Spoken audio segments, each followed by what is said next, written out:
Hello, PCP Army. I'd like to play a game. What is up, everybody? Welcome to Pop Culture Philosophers. Welcome to PCP Movie Night and the PCP finale of Horrorfest 2023. We promised the biggest and baddest Horrorfest of all time, and I do believe we have delivered. And tonight, for the PCP conclusion, we're going to be talking about the entire Saw franchise. That is right. Starring Tobin Bell and many other people. Holy freaking cow. Let me tell you all something. When I came up with this idea, it's because Saw X came out this year. Initially, it was supposed to be this weekend, but they actually bumped it up a month, right? So it actually came out last month. So thank you. Messed up our timing. However, I thought that this would be the joke franchise. Like, I thought like this was going to be the trial, the true test to get through. And I'm going to tell you something. I immensely enjoyed all 10 of these Saw films, and I cannot wait to talk about it. We got a great panel that we have trapped here tonight to play our game, including Jelani. What is up, my man? Yes, I'd love to play a game. Yeah, man, Station. And of course, this was a trial, and much like Saw, except I didn't have to saw off any body parts to get through it. So good times. Right? Yeah, you gotta count your blessings when you get there. By the way, you have a really good Jigsaw voice. Speaking of Jigsaw voices, Link, what is up? It's Link. It's missing. It's Steph. How are you doing, buddy? I can't outdo that. Glad to be here. Well done, Jelani. I can't tell you. I do what I Good can. recovery. Speaking of recovery, Brooks is out of recovery to talk with us tonight about the Saw franchise. What's up, Brooks? So, Saw's family. Yeah, you see how it all ties together, doesn't it? Yeah, what a perfect thing. I didn't even think about that. That's actually genius on my subconscious part. Speaking of a genius subconscious, straight from the Saw franchise itself, we've got Billy the puppet. All right, PCP. I want to play a game, and that game is called Alan Wake 2. So let's get through these fucking movies, all right? Let's do this. Totally. My man. I agree. We got Manny here from Nerdtastic News. What is up, my man? Dude, I am excited to be here, and I can't tell what my pitch is right now, so I'm assuming it's pretty close to my normal voice again. But I'm so happy to be here. I actually love these films. Love these films. Hell yeah! All right, well let's get into it. 2004, Saw arrives. Now I will say this. First of all, nobody sleep on this franchise because this franchise is damned important for horror movies. We talk all the time. Friday the 13th. They may not be the best movies, but you got to respect the fact that they kept bringing the audience every single year. Saw did that. There was a Saw movie in 2004, 2005, 6, 7, 8, 9, 10.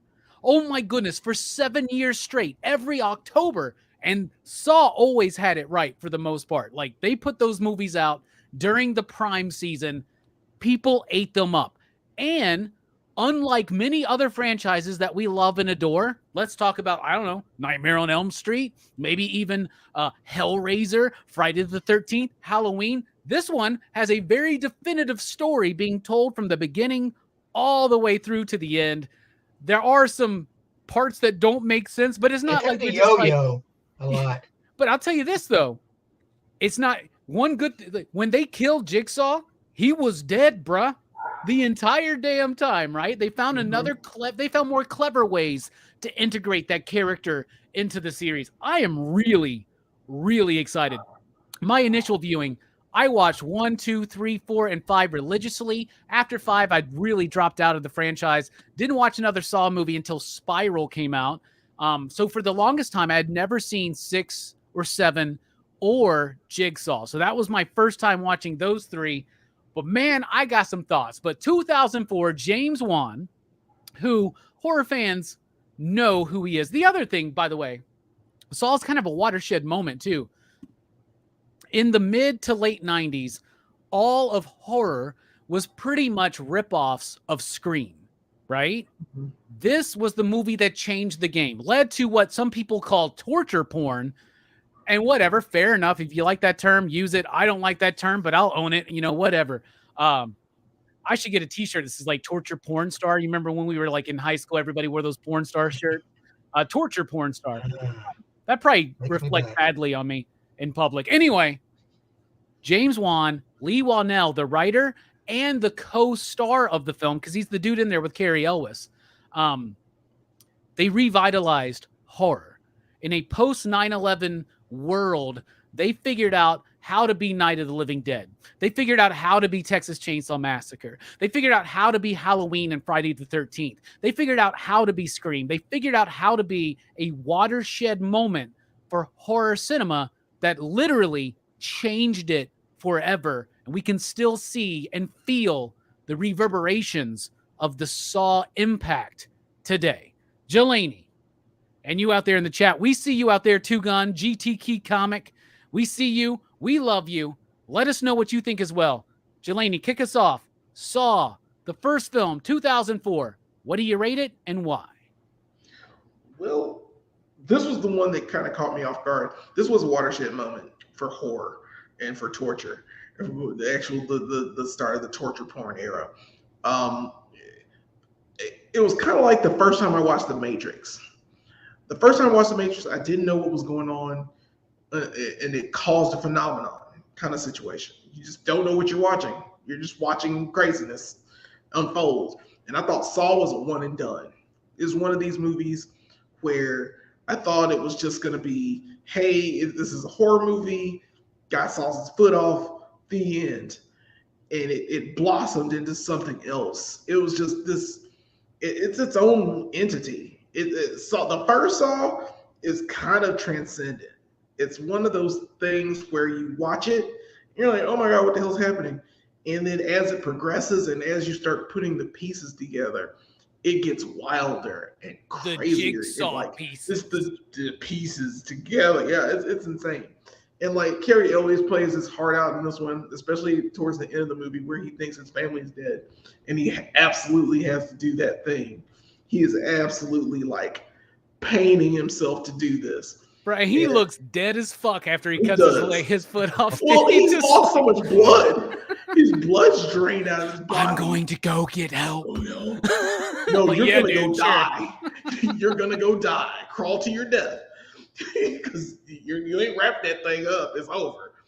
But the fact that like Tobin Bell and basically Jigsaw himself is on the floor most of this movie, just laying there, and they said they filmed it for 2 weeks, something like that. So it was a very short run. It's a super short run, but he was a very low budget movie too. Low budget. They're just in this room and like the hospital rooms, and then the house where Cary Elwes' family is, and that's the lady that's the wife of Nicolas Cage in Con Air. I had to remember that. I was like, oh God, I can't remember her name right now. Damn it, that's gonna bother me. But she's in it, and Dina Meyer's in this from freaking Starship Troopers. So she's still hot. And it's a great film. Randomly, I had no clue that Danny Glover was going to be in this movie either. And he was just, I forgot the trailer where he's just like, By the way, he's the only motherfucker that never came back. Never came back. No, thank you. I'm too old for this shit, bro. Yep. Oh, not only too old for this shit, I've been shot. I'm dead. Interesting side note, I didn't know this, but my buddy Cam's a big Saw fan. He's actually played the video game. His character survives this movie and actually dies by killing himself at the end of the Saw video game. So there you go. The sadness. That's super sad. Or he ends up in an asylum. Yeah. As a crazy person in the video game. You have two options. Oh, and then okay, correct me if I'm wrong, Manny. I also heard his son becomes a Jigsaw apprentice in the video game series. Oh, that's awful. I don't know if he does for sure because I didn't play the second franchise. But in the second one, the death ending is the canonical ending. But if you played the first saga, you could choose truth, and you end up in an insane. We found the one person on the panel who has played the Saw video game. So there you go. You still get it on Amazon. It's still available. Yeah, I'm sure it is. But I like the music in it. It's crazy. I like the creepiness. I like the low budget horrorness of it is absolutely fantastic. I'm gonna give this one a 4. This is to me probably the best one. As we go along, we'll go along, but I think a 4 is decent for this one for me. It's and I'm being generous because I was gonna give it a 3.5, but I really think it's a 4 because of the kind of the impact of it. I'm sure I could have given this a 5, but 4 is okay. It's a great movie. It's a fantastic film. I would watch it more than once. It's just one of those deals where I would truly enjoy it on a second viewing. And I've watched it probably 5 times, maybe 5 or 6 times. All right, a 4. So, all right, that's a very good, solid rating for this film. Though it is Horrorfest, so do remember there is a 0.5. Correct. I could do a 4.5, but no, I'm not asking. I'm just saying we're very gracious with our ratings here on Horrorfest because we just love this stuff so much. A 4 Diggs. By the way, real quick, raise your hand if the first time you saw this movie, you didn't fucking bust a nut when you saw that dude stand up at the end of the movie. Because I lost it. I was like, what the fuck, it was crazy. Dude? That's so He was awesome. dead. That guy was dead. Yeah. I saw a meme earlier that was like, when you show up to work just fall asleep on the floor for 8 hours and wind up a horror icon. That's what Tobin Bell did in this one. What about you, Steph? Saw. What do you think about it? What do you rate it? Overall, I like we've said, it's a groundbreaking movie. I respect it for the fact that they kind of did it on a shoestring budget. There's an idea I heard that they kept shopping around that wasn't necessarily getting picked up on, but they kept with it. So that makes me respect it even more. And it's a film. I'm amazed by the franchise it spawned because, like Jelani said, like the first film, I think you said this, Jelani, that it's kind of like it holds up on its own. Like it doesn't really need any of the other movies to really resonate the way it does. But it's cool that they've gotten the mileage they have out of it. But yeah, I remember seeing this in theaters after hearing the hype about it. 16, but just him getting up at the end blew my fucking mind. I was like, oh my God, bro, are you serious? The entire time he's just been sitting there listening to you guys plot, like it makes no sense. Like that just blew me away. Yeah, and to me, I feel like this one is almost like Friday the 13th in the sense that, you know, Friday the 13th, when you hear that, you think of Jason, the hockey mask, most people, but it started off with his mom. No hockey mask, none of the iconic stuff. And in this one, it's like, Saw's become known as like a torture porn franchise, but there's really not that much torture porn in the first one. It's more of there's certain scenes at the beginning and stuff, but it's really more of a mystery. It's something more like Seven, right? Yeah. Yes. It's like a crime procedural in a lot of the ways through it, more than a horror. Yeah. And this is the only movie. I mean, they try to pick up elements of this later on in the franchise, but this is the only movie that kind of like can stick that landing where it's not like the other movies are torture porn for sure, you know. But this one, like you said, it's got like the thriller elements of Seven. It's very crime procedural-ish. But yeah, I've always loved the first movie, respected the shit out of it. Love the fact that they had my man's Ken Luang. I hope I'm pronouncing his name correctly. I always loved him in Rush Hour. He had a side bit as some porcupine dude in X-Men: The Last Stand, unfortunately. But he's a great actor. But yeah, I'm going to give this one.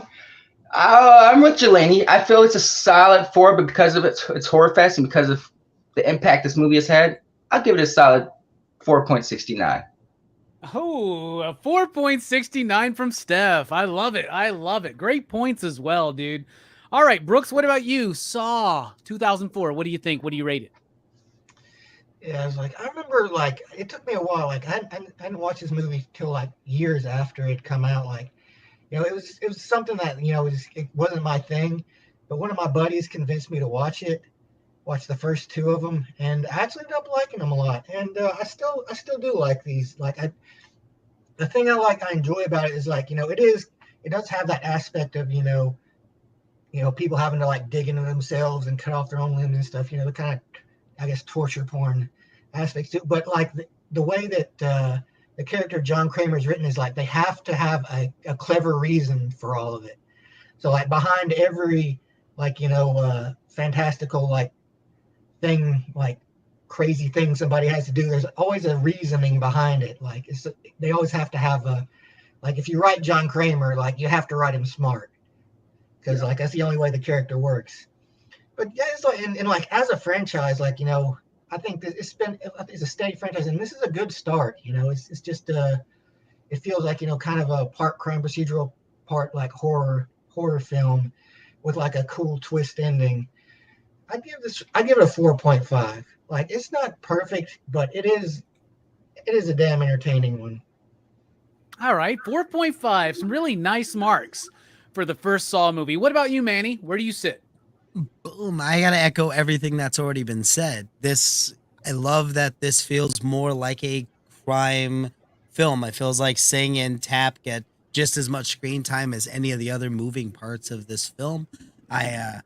I like that the character of Jigsaw is not all the way fleshed out in this. It makes it feel more like a serial killer. I think in future films, you wouldn't think of Jigsaw as pulling out a knife and cutting someone's throat, or having a shotgun that shoots a cop in the head for no reason. Yeah, he ain't Hoffman or nothing, right? Yeah, exactly. So So because of that, it's like this Jigsaw felt less anti-hero, which I think is what they, especially in Saw X, is something they're really trying to push. This one just feels more like a creepy ass serial killer doing creepy ass things.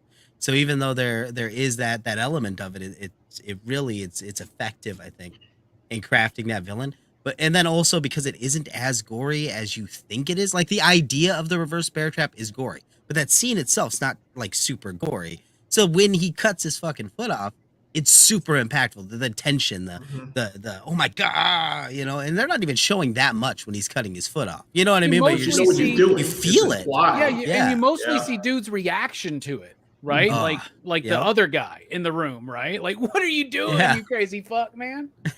And it's just well shot. It's probably, honestly, I don't think you get another film that's this restricted and nuanced in its film and its cinematography until you get to Spiral.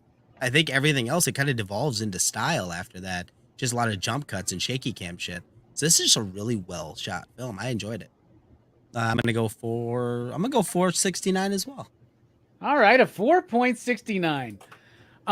This movie blew my mind when I first watched it. I remember the hype. It was like Quentin Tarantino had a quote or something for the movie, right? He helped try to get it made. There was like no, that was Hostel. Never mind. I'm misremembering. All right, but I remember when this like the movie poster was just like the Saw, and it was all white and it was striking, right? This movie had great reveals, right? Like all of the twists. When you find out that Zepp fucking Linus from Lost is not the fucking killer, like it blew my mind, dude. It's game changing. It was a watershed moment. It's got really solid performances, I think, from everybody involved, and it's got great music. Charlie Hauser did the music, who was part of like Nine Inch Nails in the 90s, and I love that music. It's been in my head for like 2 months now. I've been learning it.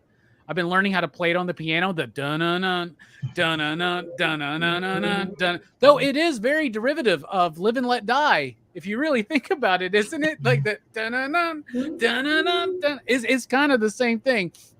My one thing that I could knock this movie for is it's pretty roughly edited, right? Like it's got some weird kind of editing in there, but you know what? It's Horrorfest. I don't give a shit. I'm giving it a 5, you digs. I think this is one of the most important films in horror cinema history. When you have these great social upheavals and changes that happen, horror movies kind of game shift around that, right? You got the Great Depression, we get Dracula and Frankenstein. You get the atomic age and the fears of the nuclear war and like the Cold War, and you get all these like giant insect movies and space aliens, right? You get the Vietnam era. All of a sudden, we're getting The Last House on the Left and Texas Chainsaw Massacre. And you got the Reaganomics era. You're getting things like Day of the Dead and Return of the Living Dead, these scathing criticisms about society. And then you had 9/11 hit, and then you had Saw and Hostel and everything that fell after that, including a bajillion Saw movies. I'm giving it 5, you dig. So a 4 from Jelani, 4.5 from Brooks, and a 4.69 from Steph and Manny, and a 5 from me for a PCP average of 4.5069. Pretty solid film. Also, Two Gun gave it a 5. Chill Out Man gives it 5 as well. Proud to say this movie was made in my generation. All right, the very next year, we have Saw 2. Lee Whannell comes back to co-write this film. Him and James Wan produce it. However, they're not super fully involved because they're working on Dead Silence, which is a movie I still actually haven't seen that much. But Darren Lynn Bousman comes in to do this film. We talked about one of his films earlier this year with Repo the Genetic Opera, which I'm a huge fan of. He did Saw 2, 3, 4, and Spiral from the Book of Saw. Saw has something that's really interesting. The next people that take over, for instance, are like the production designer gets to direct some films. The editor of the films gets to direct some film. I like that homegrown kind of aspect of Saw. Saw 2, though, made more money than Saw 1, was a huge smash, huge success, has Donnie Wahlberg in it. I like this movie too. Jelani, what do you think? Out of 5, you digs, what do you give Saw 2, and what do you think about it? It's not bad. I really like Saw 2. When I I was excited to see Saw 2. I remember this because I watched, like I said, every Saw movie up till after 3D. I watched it in the theater, like the weekend it came out, because I was like, we watching Saw. That's just the thing, you know, whether it was a date night or friends or whoever. I was like, we're watching Saw whenever it comes out. And then, of course, I don't know, it fell off, but it started with this one for me, just like religiously watching these movies. And 2 was no different. I mean, it was great. I love this movie. I love the house aspect of it. I like the combination lock that's in the back of their necks. The guy that dies the first time when he puts his eye in the peephole. You never put your eye in the peephole. We already had another movie where that happened. And you never look in the peephole to check and see what's going on. You get shot or you have dynamite stuck to the back of your head. It's crazy. So I love this movie. I like Shawnee Smith in this movie for some reason. Amanda can get it always. She's just one of those characters where she was crazy, but like you don't know she's crazy till the end. And this was the movie where I was screaming the entire time. I was kind of mad at this one. And the reason I was mad at this movie was that all Donnie Wahlberg's dumbass had to do was sit in a chair and talk to Jigsaw for 2 hours. He told you. I hate when this is another thing. The man tells you the rules. He tells you what to do. You don't even have to lose any limbs. You can just sit here and talk to me for 2 hours, and you will get your son back. I promise. There's that bit where he's like, he looks over and he goes, "He's in a safe place." He's in a safe place. He like literally looks at the safe and says that, man. Like, what the fuck? He's in a safe place. But that's the point, is everybody is in these films, they're already so predisposed to react in certain ways, right? And that's the point he's trying to make in these films. Yeah, it's absolutely insane. And I love how all of the people that were locked up, and Jigsaw is incredibly intelligent, how he locks up the son of the cop that arrested all of these people by planting evidence and making them look bad and all of these things. And they're like all together. Even Shawnee Smith is in there, and she's having her moment of what, you know, it's like she's going through her own trial along with this, but she's still the plan. And it plays out really well in this movie. I like the traps. I like all the craziness. I like the guy that dies first in the oven. He just gets burned alive. I don't know what it is about that one, but I absolutely love that one. It's like, oh my God. First of all, your dumbass walked into that. You walked into your death. I mean, the second you're like, oh yeah, the antidote is right here. You can give this one to the other person if you want. And I'm like, nah, I'll just get mine. I'm gonna get the hell out of here. I wouldn't even get in that hole. I'd be like, well, guess we're dying of poison. Guess this is it. Oh God, this is painful death. But I'm not crawling into an oven. I mean, it clearly looks like an oven.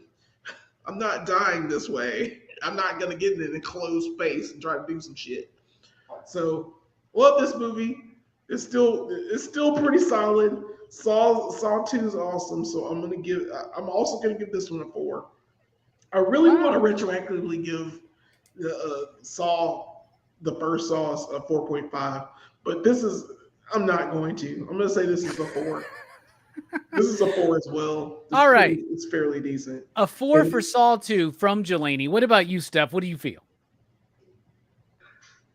I enjoy Saw 2 as well quite a bit. I remember being excited to see this one in theaters. I did see the first one in theaters, but I had just turned 17 like a few months earlier, and so I was really geeked about, you know, rated R by myself. Even though I saw the first one by myself, not by myself, but without a parent. But regardless, I was excited to see this one. I feel like this is the one where they introduced the whole cancer element, or was that in the first one?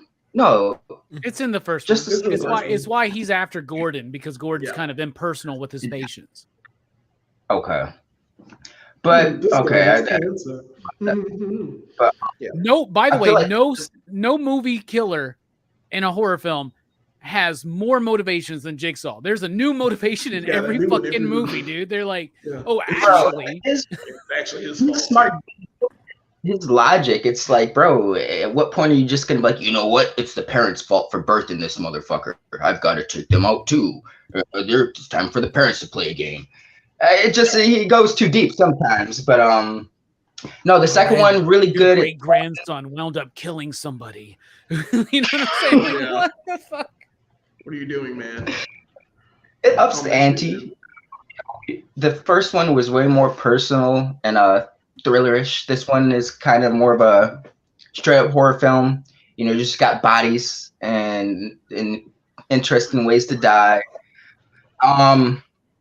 One thing it bothered me about this film, I will say, there's like it's noticed in a lot of like early 2000s, mid 2000s films is like there's like this acid wash color tone to the film that really annoys me.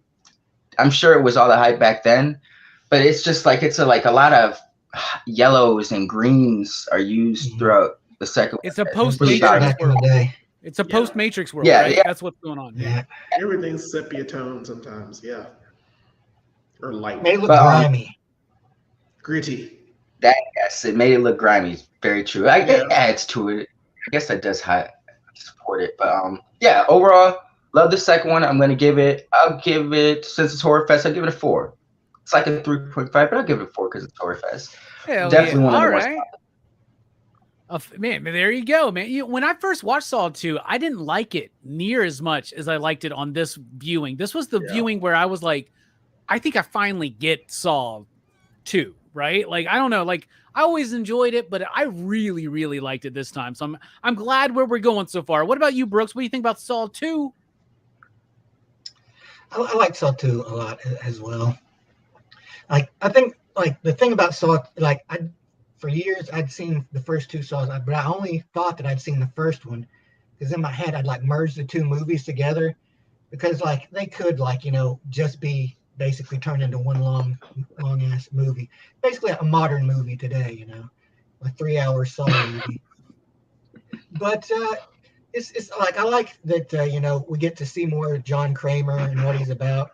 And it touches on like something that'll pop up in a lot of the later movies, the idea of people like idolizing John and thinking like, you know, oh, he's doing everything, and, you know, maybe possibly, you know, getting copycats off of him and stuff like that.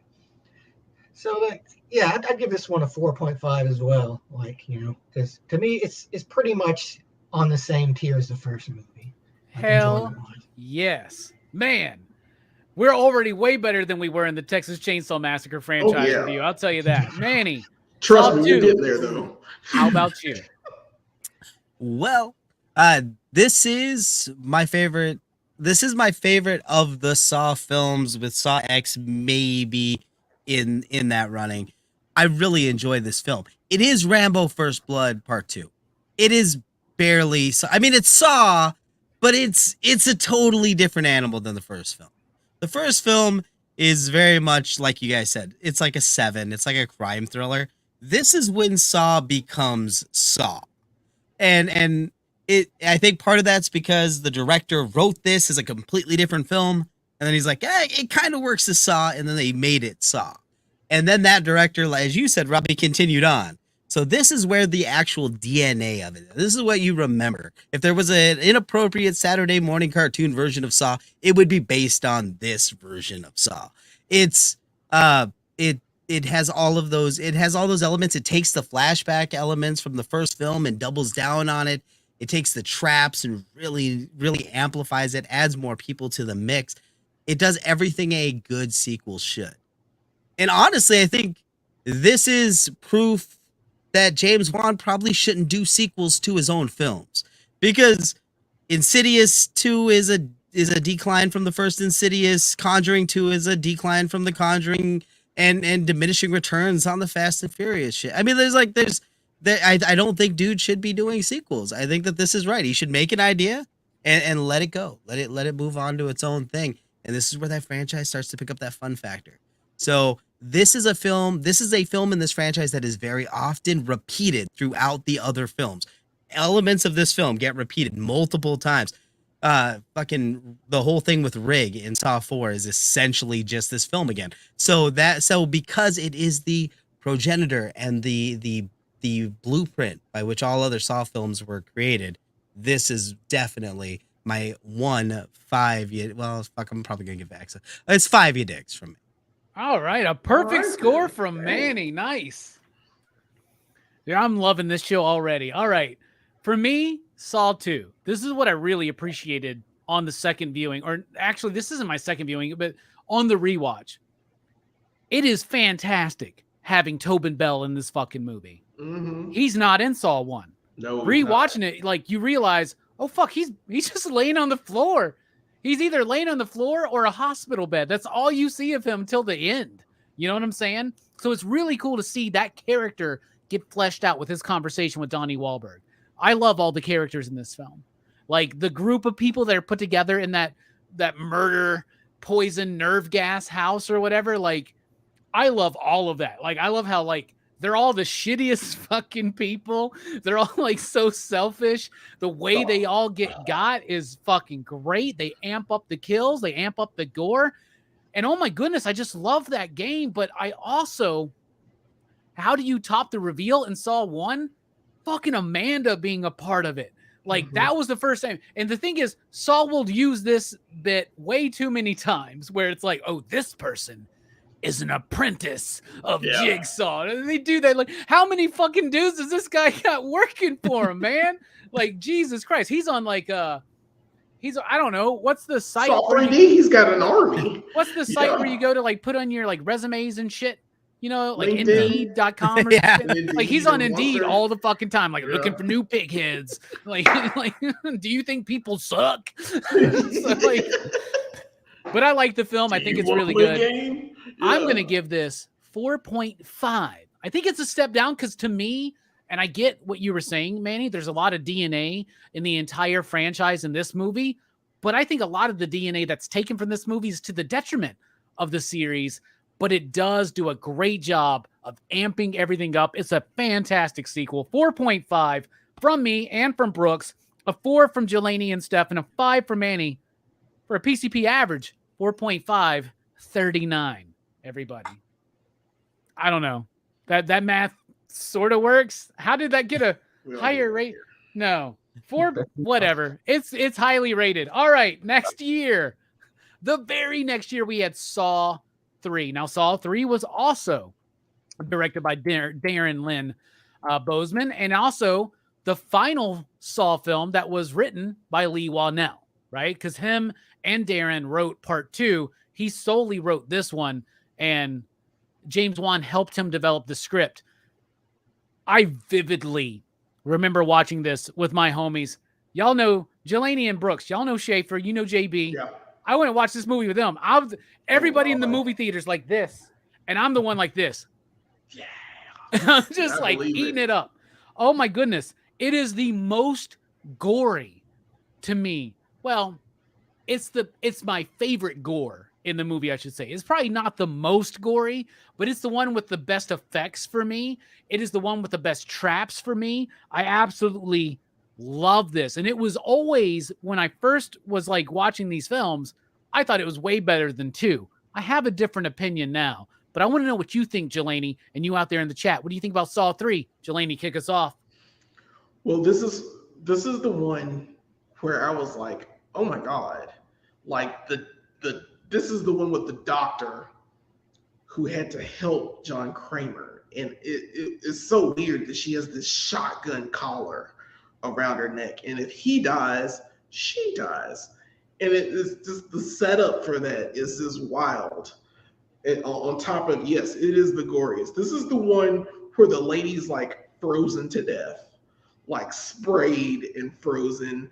And the first nudity that you see in a movie. Some of the only nudity you get in the franchise, really. That you see in a Saw franchise. But the way it's done, the way she's set up, I'm like, yeah, there's no way he would have been able to like save her in time. Like, all the people that like helped kill his child, like he fails them in some form or fashion. I love this movie for that one part, and he still fucks up. Like the husband is still, because who wouldn't be in like that situation? Like, if you're put in a situation where like you have to survive and try to save these people who, you know, ended up having your son dies, and these are the people that are directly involved. You don't know what's going to happen, and you don't. And that feeling as a parent, which I'm not a parent, and feeling that, but I know if I had a child and I was going through something like this, I would definitely probably do the same stuff. I probably wouldn't have made it through the first trap. I'd probably been dead. Like when you're breaking yourself out of the top of that thing and you're just like, yeah, I've been dead. I mean, we're done. The end. But, and Jigsaw would have been like, oh, damn, that totally sucked. I thought it'd go a lot better. And then everybody just dies. Everybody just dies in their own trap. But this one was the quickest game I've ever had. Quickest ever game ever played. Like, damn, motherfucker broke his neck dropping 8 feet out of this crate. Right. Why did I put him up so high? I didn't think about that. I know. So, like, it's a great film. Like, even the death, like, the actual Saw kills John Kramer, Hoffman, all of that stuff where you're just like, oh my God, there's another apprentice. There's someone that's out there. There's something that's going on. There's help. It's bigger. It's a bigger picture. It couldn't have just been Amanda, and it couldn't have just been John Kramer because he's sick. Well, they didn't reveal Hoffman. They don't reveal Hoffman in this one. Yeah, but he does show up for like. No, he's in 4. He's in 4. And he's in this movie. He's in this movie for like. He's the cop. He's in this movie for like 15 seconds. Right. And so like you're just like, okay. Yeah. He's the cop that's still doing this. And Dina Meyer dies in this movie because Amanda's rigging the traps. And Amanda is basically, she killed the guy from the first movie by suffocating him. You know, there's just a whole bunch. I don't know why she didn't want to make him suffer in that room, but she kills him in that room. And all these other weird things that Amanda was doing. But this movie kind of makes me mad because there's a mistake made, a huge mistake. You killed John Kramer, and you knew you were going to make more movies. They were like, we can't let him die. This is the movie where I was just like, they shouldn't have killed John Kramer. And I felt kind of bad because even when I saw it the first time, I was like, he shouldn't be dead. He should be like in prison, like sitting there and be like, these are the traps that I've set up. I've set up hundreds of them across the city. And this is another thing I mentioned about Saw. You don't know what city they're in. You don't know what time period it is in. They're in New Jersey. I didn't know that. When you find they're out? in New Jersey in real time. Saw? You can they mention it in the movies, yeah. I didn't know that. They're in New Jersey and they're in real time. Like 4, 5, and 6 all like 3, 4, 5, and 6 all take place like in 2006. Like in 2006. Okay. Yeah. So they're like pulling out cell phones and stuff. I thought they were like in a nondescript city in a nondescript time period so that they can move. They are. Around later. They're in New Jersey in the aughts. So Okay. they are in a nondescript time in a nondescript city. That sounds fair. Fair enough. I had no idea. After I watched all these movies, never knew that. So, but for this movie, I'll give this one a 3.5. The only reason is it loses a point, 5. It loses 5 points because you killed John Kramer. You killed John Kramer at the peak of it. You know, you could have just ended it here. And of course, it keeps going. But this one, it kind of sucks that he died, even though these are the goriest kills. These are some of the most gruesome things I've ever seen people, like the guy that's pulled apart. Oh, yeah, fuck that. Fuck that. I don't know what I would never do anything wrong. And like get that kid killed. I'm sorry. I'll just go to jail. My bad. I ain't going through what he went through. I ain't getting nothing twisted. Ain't nothing twisted off me, son. Slowly. Fuck you. Don't forget, these are Twisted Pictures, right? That's the production company, right? A 3.5 from Jelani. What about you, Steph? Yeah, this one I do enjoy this one. I remember enjoying it a little bit more when I initially saw it in theaters. I feel like with this one they tried to take it back to a more intimate feeling, like the cast of characters. It wasn't as small as the first one, but not nearly as large as the second one.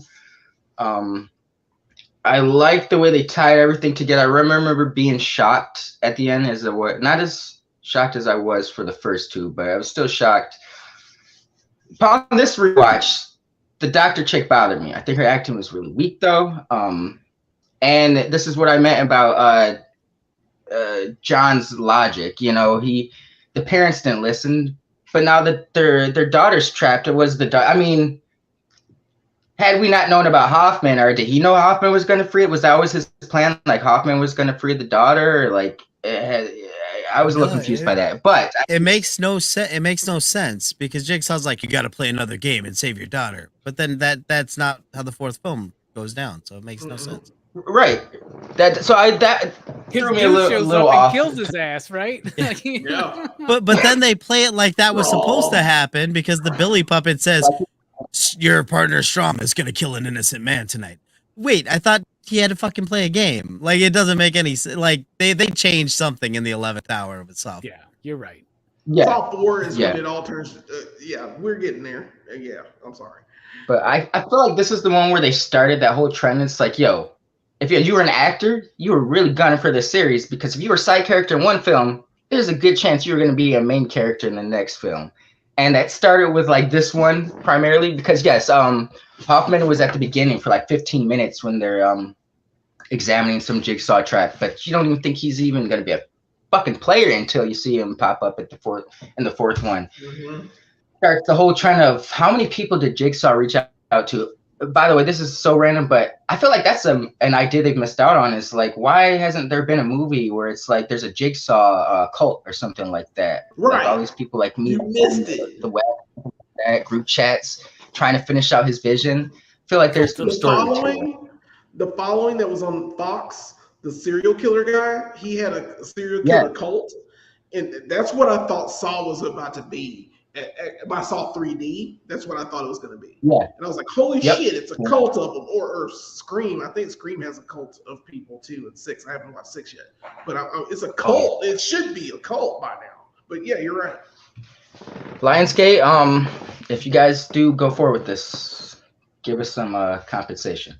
But yeah, I'll give this one a solid, I'll give it a 3.5.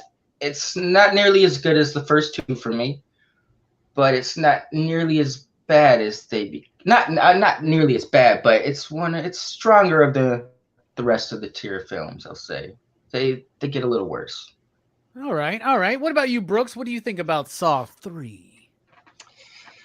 Like Saw 3 is still a pretty good movie. Like I do like it, but it feels like it's taking a little bit. Like it's kind of settling into the Saw formula by this point. But I mean, it is still good. I think its main drawback is I think they lean too much into the twist. So like, not only we're going to kill John, but we're going to kill Amanda too. So like, I think they kind of just it's like, we're gonna make it's like in case it like, you know, was a big flop, like, you know, this was meant to be the end of the trilogy, you know. But it's still like got some really good kills. It's still a good decent Saw movie. I'd probably give this one a 4. Nice. 4 you digs from Brooks. What about you, Manny? Where do you sit? Saw 3. Saw 3 is hurt by the fact that it's not paid off in Saw 4.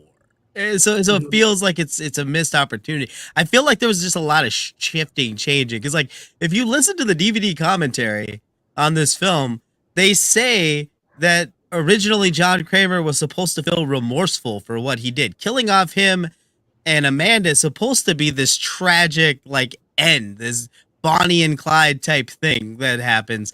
And none of that is paid off because the studio's like, no, we're gonna keep doing this. So there's definitely some meddling there, because it would have been far more poetic. Jeff has to become forgiving, and no matter what he does in this, you know, the chat's talking about how he's like a terrible hero. That's the point. Like he has let this go too far, and by the time he's trying to set things right, he's always too late. And that's how John is supposed to be feeling in this. He regrets having started this, and now it's gone too far. So like there's this kind of poetic symmetry there that no longer exists, and it hurts the film, I think, in a pretty bad way. So for me, I do like the kills. I do like the level of gore, and you know what? We're gonna go. I'm gonna go with. I really didn't want to give a 3.5, so I'm gonna go with the 4. I'm gonna go with the 4. And there is other stuff in these films that gets cut that we don't like. With Amanda killing Adam, that mercy killing. That's because originally her dad locked her in a closet. Like she had an abusive child, and her dad would lock her in a closet. So she felt pity for Adam, and that's something we're gonna see later with Gabriella and Saw. You know what I mean? Like there's just there's character moments that just never made it into the film that I think really would have helped. So You're right. All right. I agree. But still a 4. And I'm going to echo that, you and Brooks, and give this one a 4 as well. I think it has an engaging story. I am legitimately interested in Jeff's story. I love the trap. I love the game. I love the reveal about Amanda, like making these inescapable traps. I think it's got some of my favorite kills. My favorite kill in the whole damn thing is dude getting his limbs turned all the way around and then his head. That's like, awful. That's bruh, awful. I love that one. And However, he's like holding on to the brace. oh yeah, right. And he's just like, oh. However, it does run long. This is the longest Saw film, and that's the problem for me. Is that it's got so much going on between Jeff's game, his wife dealing with fucking Jigsaw and Amanda, and all the reveals and flashbacks and shit like that. It runs a little bit too long. They had too much story packed into this one, in my opinion. But I do still like it, so I'm giving it a 4. So a 4 from me, Brooks and Manny, a 3.5 from Jelani and Steph. So that is a PCP average of 4.7. No, that's wrong. 3.869. Let's just call it that. Who gives a shit about math? The very next year, we get Saw 4. Also directed by Darren Lynn Bousman. This time, story by 3 dudes who never showed up before: Patrick Melton, Marcus Dunstan, and Thomas Fenton. Those all sound like fake ass fucking names to me, man. Like 100%. And by the way, the producer of the first 3 Saw films, Greg Hoffman, he died after the making of either 2 or this or 3, but he died, and posthumously he's credited as a producer in all of the Saw films to basically in honor, and also the character of Hoffman is named after him. So maybe it was after 2 when he dies. But Saw 4. I like this one too. I remember really liking this one when it first came out because the Hoffman reveal, that blew my fucking world apart too. And I was like, how can a movie for 4 goddamn movies pretty much throw me over with this reveal? Oh, Jigsaw's on the floor in part 1. Oh, in part 2, Amanda's a part of it. Oh, in part 3, Jeff and this chick are married. And then in part 4, Hoffman's the 3rd apprentice, the 3rd man. I loved that reveal. Has some decent kills, but this is definitely where the franchise loses a bit of direction and has to kind of figure out what they're going to do for the next 4 fucking movies. So Jelani, what do you think about Saw 4? What do you rate it? You out there in the chat, let us know. Hey man, chill out, man. We never saw his body. Hoffman lives, baby. Hashtag Hoffman lives, Hoffman man. lives. If Han can survive, then surely Hoffman can survive. No shit, right? Gosh. Well, Saw 4. This is when it falls off the rails. There are decent kills in here. Now, I have to ask y'all, because 4, 5, and 6 merge together in my mind. Can someone tell me which one? Is this the movie where it's the cop and he feels bad that everyone's dead? Okay, Yes. good. All right. Yeah, so it's I was Riggs. right. It's It's Riggs, who we saw in Saw 2 and 3 as a side Right, character. He's the SWAT side character. and He because he's feels bad. like Don Wahlberg's partner, Right. or some shit like that. By the way, his name is Riggs. Riggs! That's fucking funny, Yeah. right? That's an inside joke. Myrtle. but yeah, it is kind of funny. But he's all like torn up, and trying to figure out what's going on. And he's given like the widest berth for a Saw. He's not technically trapped anywhere.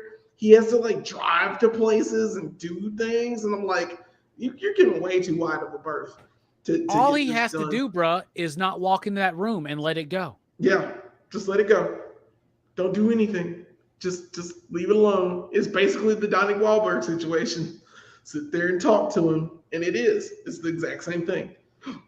But this movie was it's the weakest for one of the weakest for me, because 4, 5, and 6 are going to, they do all blend together. They're all just one freaking movie, and it's just like pieces of it. But my favorite scene in now that I remember it, it's my favorite kill in all of these.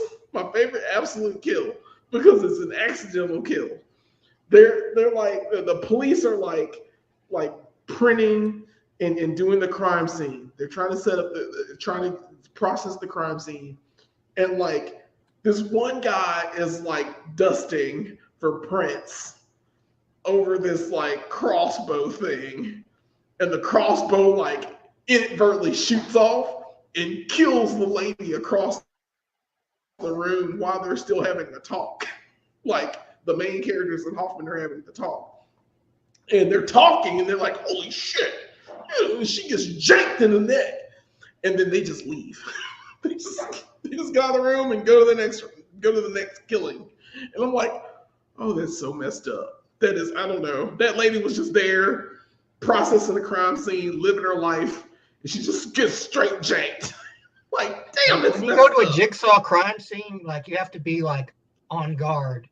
On guard. The entire time. Movie, like if a cop shows up at a Jigsaw crime scene, like there's gonna be traps for the cops. Yep. For you, yeah. You walk into poison gas. The fun shit. We're not even to those yet. But this movie, it was okay. It has its moments. Donnie Wahlberg dies stupid. It's just that's one of my favorite deaths, man. I don't give a shit what you say. When that shit happens, bro, that was like, I'm like cheering. So dumb. Yes. Yeah, yes. He did die perfectly, but it was a dumb death. I thought it was a dumbass death.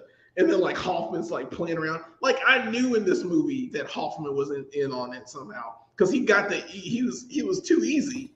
He was just sitting in some water, and he's supposed to be electrocuted if Donnie Wahlberg doesn't stand on the ice block and not melt it. It was so weird. It was just the dumbest seesaw stupid fucking thing. I give this one like 2.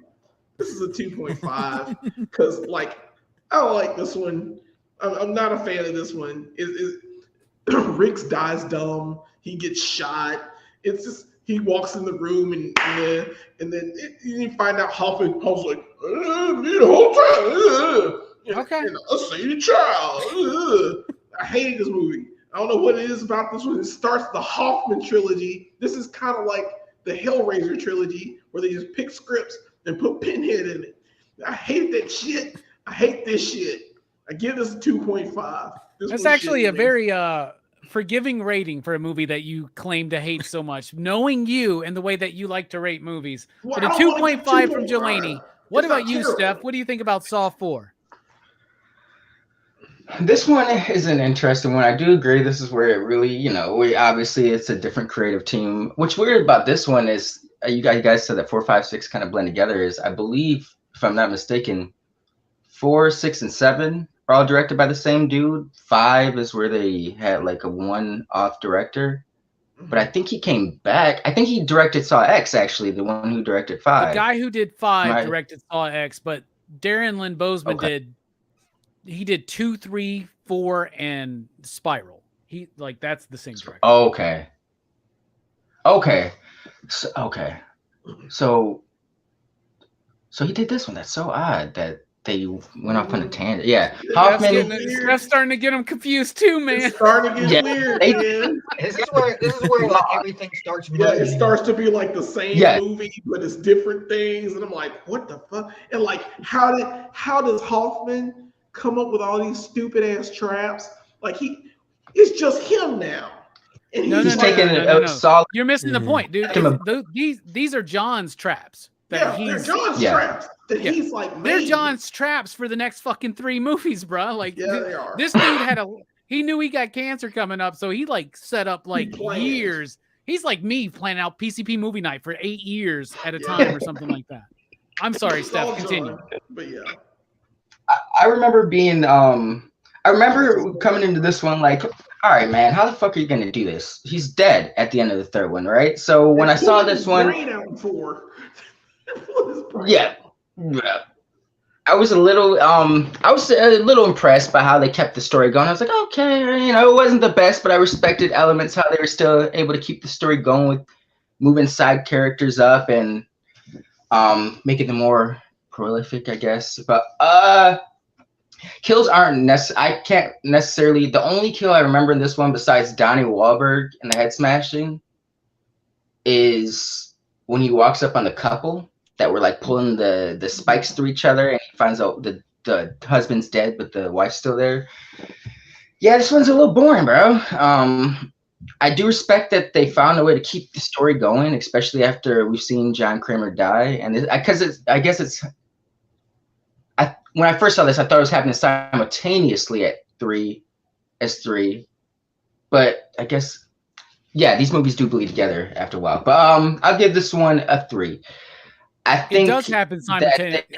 It is simultaneously with 3, by the way. It is because Strom winds up at the end walking in on Jeff after his wife just got killed, right? Remember? Right. Yeah. Killed right. Him. So I respected that. I'll give it points for that. But you could tell they were losing a little steam around this one. It was becoming more a commercialized franchise, should I say? Especially without. So Boseman directed this one, correct? Or he wrote it? He directed it. Okay, man, what a miss. But yeah, you could. This one is a 3. It's not the worst, but it's definitely got elements that are not the best of the franchise. All right, a 3 from Steph. Rain. What about you, Brooks? What do you think about Saw 4? Saw 4 feels kind of like where the franchise is kind of leveling out for a while, where it's kind of playing it a little more safe. I mean, it's still entertaining. It's still like I still enjoy it, but you know, it is very like hard to discern from a lot of the other sequels as well. But you know why Donnie Wahlberg died though, right? You didn't have the right stuff, baby. For all my new kids on the block fans out there. Be the best bit of the whole night, man. So yeah, I give this one a 3. All right, a 3 from Brooks. That's y'all. I can't wait to see where this conversation is going. Yeah. Oh, he gets it. Manny. What about you? What do you think about Saw 4? Well, no, Saw 4 feels lower budget than everything that came before. Everything about it feels lower budget. The rig stuff, I think Link said that it was boring. Yeah, it's fucking all the rig stuff is super boring. None of it's compelling. It's the exact same. It's the exact same setup as fucking Eric Matthews in the second film. He literally gets told by Hoffman, just go home. Just go out with your wife. Go home. If he like doesn't do anything, if he just went with his wife up north, none of this shit would happen. Eric would have walked out somehow. I still don't know how the fuck Hoffman the problem with Hoffman, and this isn't even in this film, so I probably shouldn't even bring it up really, is that he doesn't need to continue these games at all. Nobody knows about him. Amanda's dead. John is dead. There's no reason to continue this. The other issue I have with this film, just from a thematic element of Jigsaw's ideology, is Eric Matthews breaks his foot, gets out of that bathroom. By Jigsaw's own rules, he's earned his life again. He should not be strung up to get smashed with some ice blocks. Like, none of that should have happened. None of that makes any sense. I also feel like they made very little. There's a good chance that if you're watching that first film, you believe that Zeb's the killer. And then you watch this one. You never believe Art is the fucking killer. Like at no point does the red herring work. And the red herring should work. It's like a Scream movie. The whodunit element is a big fucking part of it. And in this one, it doesn't make any sense. Hoffman is just revealed to be the killer. Surprise. Yeah. And it almost feels fake. Like I feel like if you watch Hoffman's face in this film, and I'm a Hoffman apologist. If you watch Hoffman's face in this film, in all films anyway, the fucker doesn't move his face at all. I don't know if it's a Botox thing. I don't know what his deal is. But even he seems like, oh shit, I'm supposed to stand up now. You know what I mean? And then he just walks away and leaves Rig to like Rig is not a SWAT team motherfucker. Like there's no chance he's gonna get out of this. You know what I mean? He just walks away. It's just sloppy. It's just sloppy. But it's a transitional period. This is Friday. I said that Saw 2 was like Rambo First Blood Part 2. This is like Friday the 13th Part 3. We're getting Jason a little bit more, the killer, maybe a little bit more front and center. It still kind of feels like Friday the 13th 1 and 2, but it hasn't gone to like where 5 and 6 is going to go to, where fucking Hoffman becomes this like damn near supernatural force of nature. It's like a shift in the genre of this film almost. They keep the traps, but they kind of shift the villain and they lose focus as to the cat and mouse. They lose focus of the crime element. And this just is kind of just, you're just going to see Hoffman kill people for the next 2 films. So I'm giving this one a 3 because I still watched the shit out of it. And after I finished it, I kind of wanted to watch it again. So I'm going with the 3. One thing I'm piecing together tonight is I'm a bigger fan of the entire franchise and all individual films than more than y'all probably. I'm giving this one a 3.5 is what I'm going to do. I'll echo what Steph said. I think this is actually a good way to keep the story going. Like, I really like how they were like, yeah, we're going to keep the story going and it's still tied together. We see that bit in Saw 3 where John like takes that tape and he's pouring wax over it. Why? We find out in Saw 4 is because he's putting this tape. The games have just begun, bruh. And it recontextualizes itself after the Hoffman reveal, which I fucking love the Hoffman reveal. I was not expecting that whatsoever, but it recontextualizes the beginning of the movie when they're doing the autopsy and Hoffman's listening to the tape. And it sets up the idea where he goes, you have not been tested yet. And then the more you know about this series and that character, the more you realize where we're going. I think it really starts tying things together very tightly. It gets way too loose as the series progresses. And Donnie Wahlberg's death. Come on, y'all. That's absolutely fantastic to me. 3.5 from me, a 3 from Steph, Brooks, and Manny, and a 2.5 from Jelani for a PCP average of 3.169. All right. Also, real quick, got to give a shout out to 2 very important people in my life that just showed up in the chat. Jamie Station. Hey, Jamie. Happy to see you here. Lulu Station. Happy to see you here. I met you. And Lulu says 3.5 you digs for part 4. Hell yeah, that's exactly what I gave it, Lulu. Hell yeah, Lulu's my movie partner. We watched almost all the Saw films together. So this was been a very fun revisit. All right, well, believe it or not, this movie made money. So the very next year, they did it again with Saw frickin' 5. This time, we got David Hackle directing the film. We got Patrick Melton and Marcus Dunstan back. Those are still fake-ass names, I swear. Like, nobody's named that. But Hackle was the production designer, I think, or something like that, of the previous Saw films. But they basically, as they do in Saw, they kind of like give people that have been there the chance, like to try to do it on their own, right? Saw 5's where is the weak link. Well, one of the weak links for me. This is where the series starts kind of teetering into mediocrity for me. Too many flashbacks. I like Hoffman, but he's not enough in this movie for me. He doesn't have enough personality. Strom is okay, but most of the traps are kind of forgettable for me, though I do love when he gets the water tank on his head and he has to give himself like The the pen tracheotomy. tracheotomy, man. Like Yeah. that's just awesome. There's a great moment in this fucking movie too, where Strom starting to suspect that Hoffman's actually the Jigsaw killer, who's like lauded with all these awards, right? In this film. He looks at him and he goes, "How did you get out of there?" And Hoffman goes, "How did you?" And he goes, "With a fucking hole in my neck on a gurney, bruh." Like, you walked out holding a girl, like, with a halo around your head. So this is going to be interesting conversation. Jelani, Saw 5, what do you think? What do you rate it? You out there in the chat, let us know. Yeah, this is a weekend. This is the insurance thing. Like, you know. No, that's part 6. That's 6?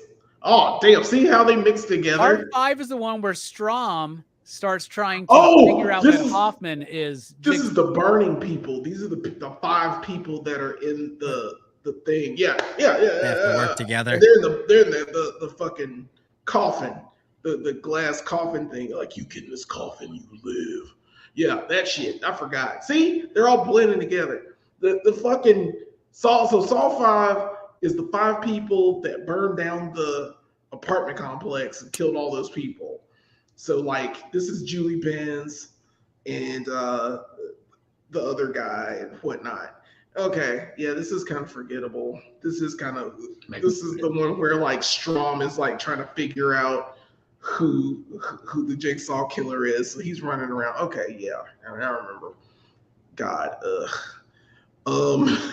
stuff happens in this movie. What I don't like, the you have to put your hand through the thing to get enough blood out. They could have all lived. It was one of those things where they all, if all of them had lived, there would have been enough blood for them to get out, but they all, like, decided to sacrifice each other. So it was a little messed up. It's a little messed up. Like, Megan Good, she can get it, by the way. She dies in a fun way that I would never want to die. Like, all the trap, like I said before, all the traps were if they all worked together, they'd all be alive. And if they'd all, like, stayed in one spot, but it was still kind of set up that way. Meanwhile, that Hoffman shit's going on, and I'm like, I'm sorry, y'all, I don't like Hoffman at all. Costas Mandylor, he was, I forgot what he's a TV show actor. He's been in other TV shows, like in the 90s and stuff like that. The only reason I remembered him when he popped up in Saw 3, I was like, that's Costas Mandylor, because I just remember his name. Crazy freaking name. And I was like, oh, that's cool. But he's a background character, and you made the background character the main villain of your Saw franchise, and he has no charisma. He has no drive. He's not that dude. I'm sorry. He's just this guy, and he's just like, I'm a cop too, and I'm the reason they have all the intel for all the people that we fucking up. You know, it's so weird. I hated that. I don't know what it is about it. Like, you knew about this land deal and shit, so you decided to still make this elaborate trap. I mean, it's a lot of shit going on in this one. I hate Megan Good died. So I'm going to give this one a 3. This is okay. Megan Good shouldn't have died in this movie, and Hoffman's stupid, and Strom is especially stupid because that's the guy from Gilmore Girls. He just, I don't know. He just kept walking into shit by himself. Yeah, he's the boyfriend of Gilmore Girls. He's wearing a toupee. Yeah. Well, he's the clearly FBI wearing agent. a That's what they toupee do in this movie. He's the FBI agent. That's what they do in this one, right? They just go in. They just go in and, like, they're going balls to the wall, and they're just like, yeah. You know, is this the one where, yeah, because the partner, the FBI partner, she allegedly dies when, like, the Jigsaw thing blows up in her face. That's right. They were hiding her body for the They next bring her back in 6. They bring her back in 6. See, they're kind of murdered together. I have to remember the fuck out of them. Yep. It's so painful that I'm. All right, a 3 you digs from 3. Jelani? Hell yeah. What about you, Steph? What do you think about Saw 5?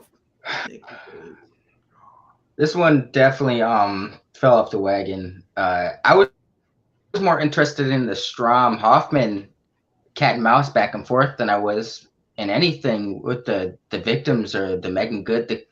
The people in the traps did not give 2 shits about them the entire movie. the reason they were captured didn't resonate.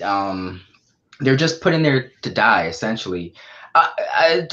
Question. All right, so at the beginning, when they're knocking the keys down, there's only enough for 3 people. So I don't think they could have all gotten out if they had worked together. But they like, find out. No.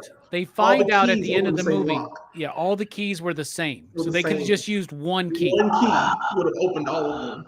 Yeah. Yeah, all of them. If they had stayed together, and worked together, they would all have lived. They'd have been cut up and weird stuff would have happened to them, but they still would all live together. Yeah, there's just a lot about this movie that doesn't work. Hoffman, elevated, not a front man. He reminds me of a young James Remar. Not even young. He's older than James Remar would have been in the Warriors, but just James Remar's. Am I saying his name correctly? Remar. He's charismatic, bro. Raymar. James Remar. Okay. This guy is not charismatic, and he is not the perfect front man for this, and he brings it down quite a bit, and to the point where someone like Megan Fox can't even say something like this, or Megan Good. They're both fine, both Megans.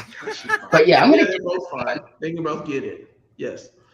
Oh, sorry. I'll give this one a 2.5. I really did not enjoy this one, but this one definitely felt like a cash grab, where it's just like people go see these movies because they're Saw, just put some people in traps, kill them, yeah, background, a little bit of mystery, we're good. And you feel that in this movie. Yeah, 2.5. All right, 2.5 from Steph. What about you, Brooks? Yeah, this movie is kind of like the blank spot where I'm like, okay, what happened in this movie? It's like I vaguely remember 4 and 6 pretty well, but this movie, it's like there's almost nothing that I remember about this movie. That being said, I didn't hate it either. Like I thought it was decent, but not quite as good. I think it's like another little dip in the franchise.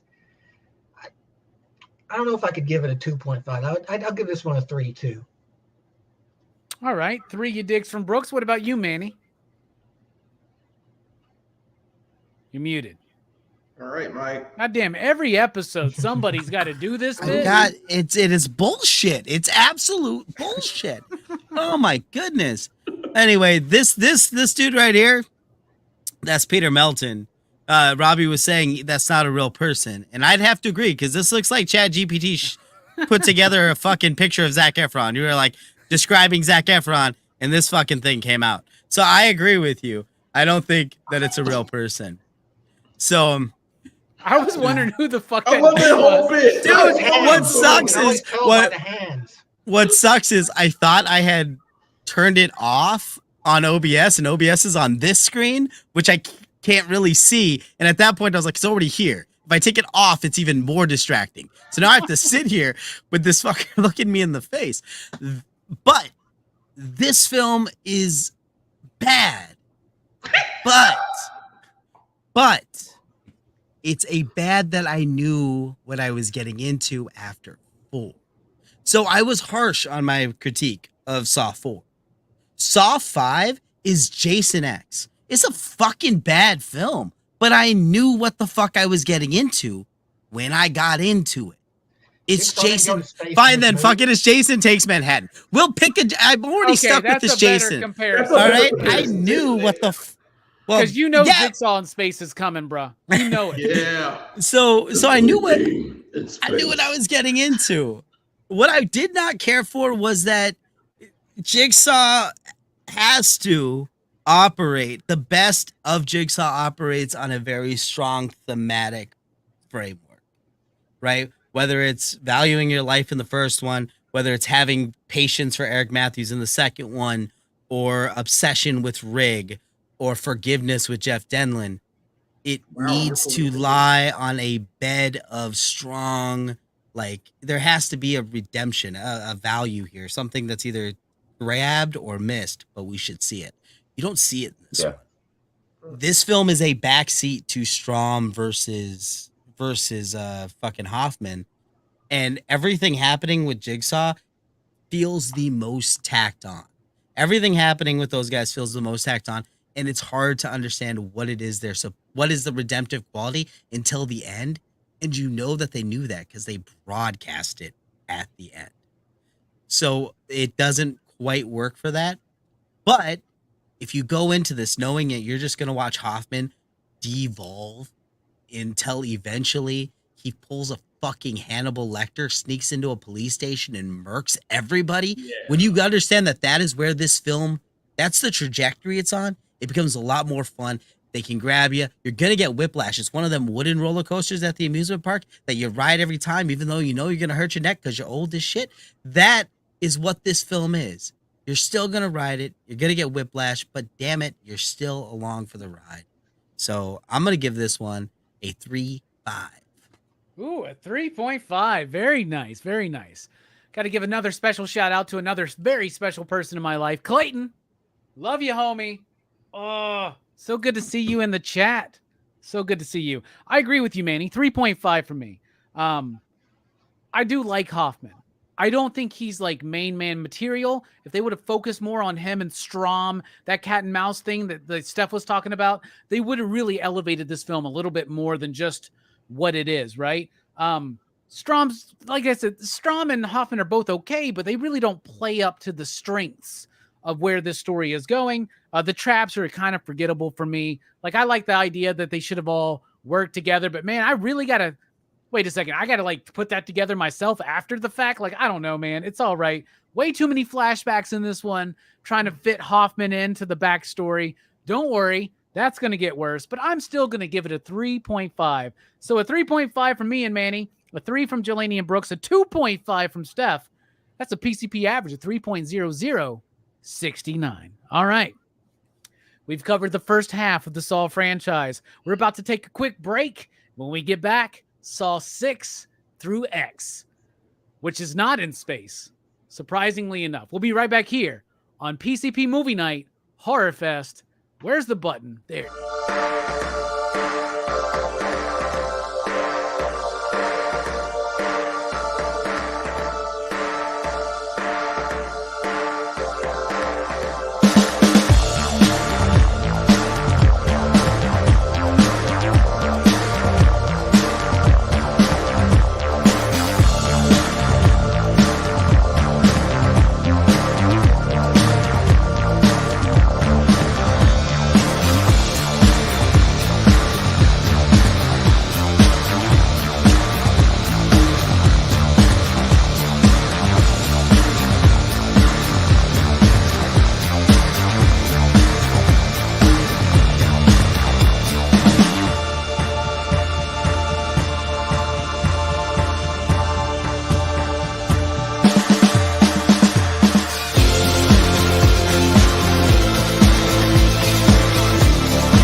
Hey everybody, welcome back to our Saw franchise review to end Horrorfest here on PCP for this year. Though don't forget that it actually ends tomorrow on Verno's channel, Blood Splatter Chatter with Rob Zombie's Halloween. I'm not going to be there because that movie blows. All right. Facts. We're about to talk about 2009's Saw 6, y'all. Who directed this one? I believe it was the editor of the previous films, Kevin Grutert or whatever. I think he did the next couple of these. I don't know. Saw 6. I had never seen this one. I watched it and I didn't hate it. I was actually expecting to really hate Saw 6, 7, and 8, but I didn't hate them necessarily. I like it. This is the insurance one, Jelani, just so you know. But I do think that there's too many unneeded flashbacks, right? It's like there are a lot of flashbacks in 5 that I think there's too many, but at least those are like giving us more new information. This one's like, no, John has another motivation. These fucking insurance bastards, right? And it's really kind of on the nose. I do like the insurance plot, but it is really like right there in your face. However, that like merry-go-round kill, that's like one of my favorite fucking things. 6 people die in that one goddamn trap, and it really gets me. The Hoffman and Jill stuff, though, it's boring as fuck to me in this movie, man. So I want to know, what do y'all think? Jelani, Saw 6. What do you rate it? What do you dig? Well, yeah, I'm not a fan of Jill.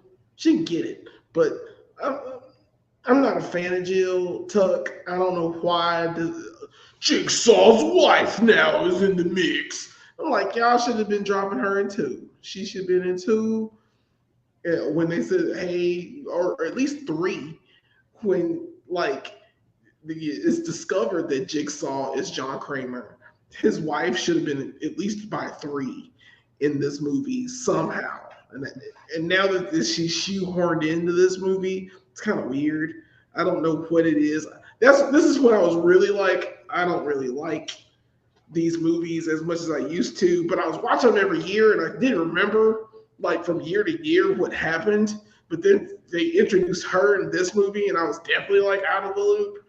And I was just like, okay, all right, why is she here? She's the wife of John Kramer. Okay, fine. Was she she was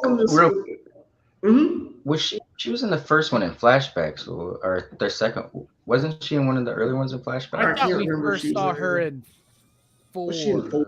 I thought. Probably. I don't know. She should have been introduced way earlier.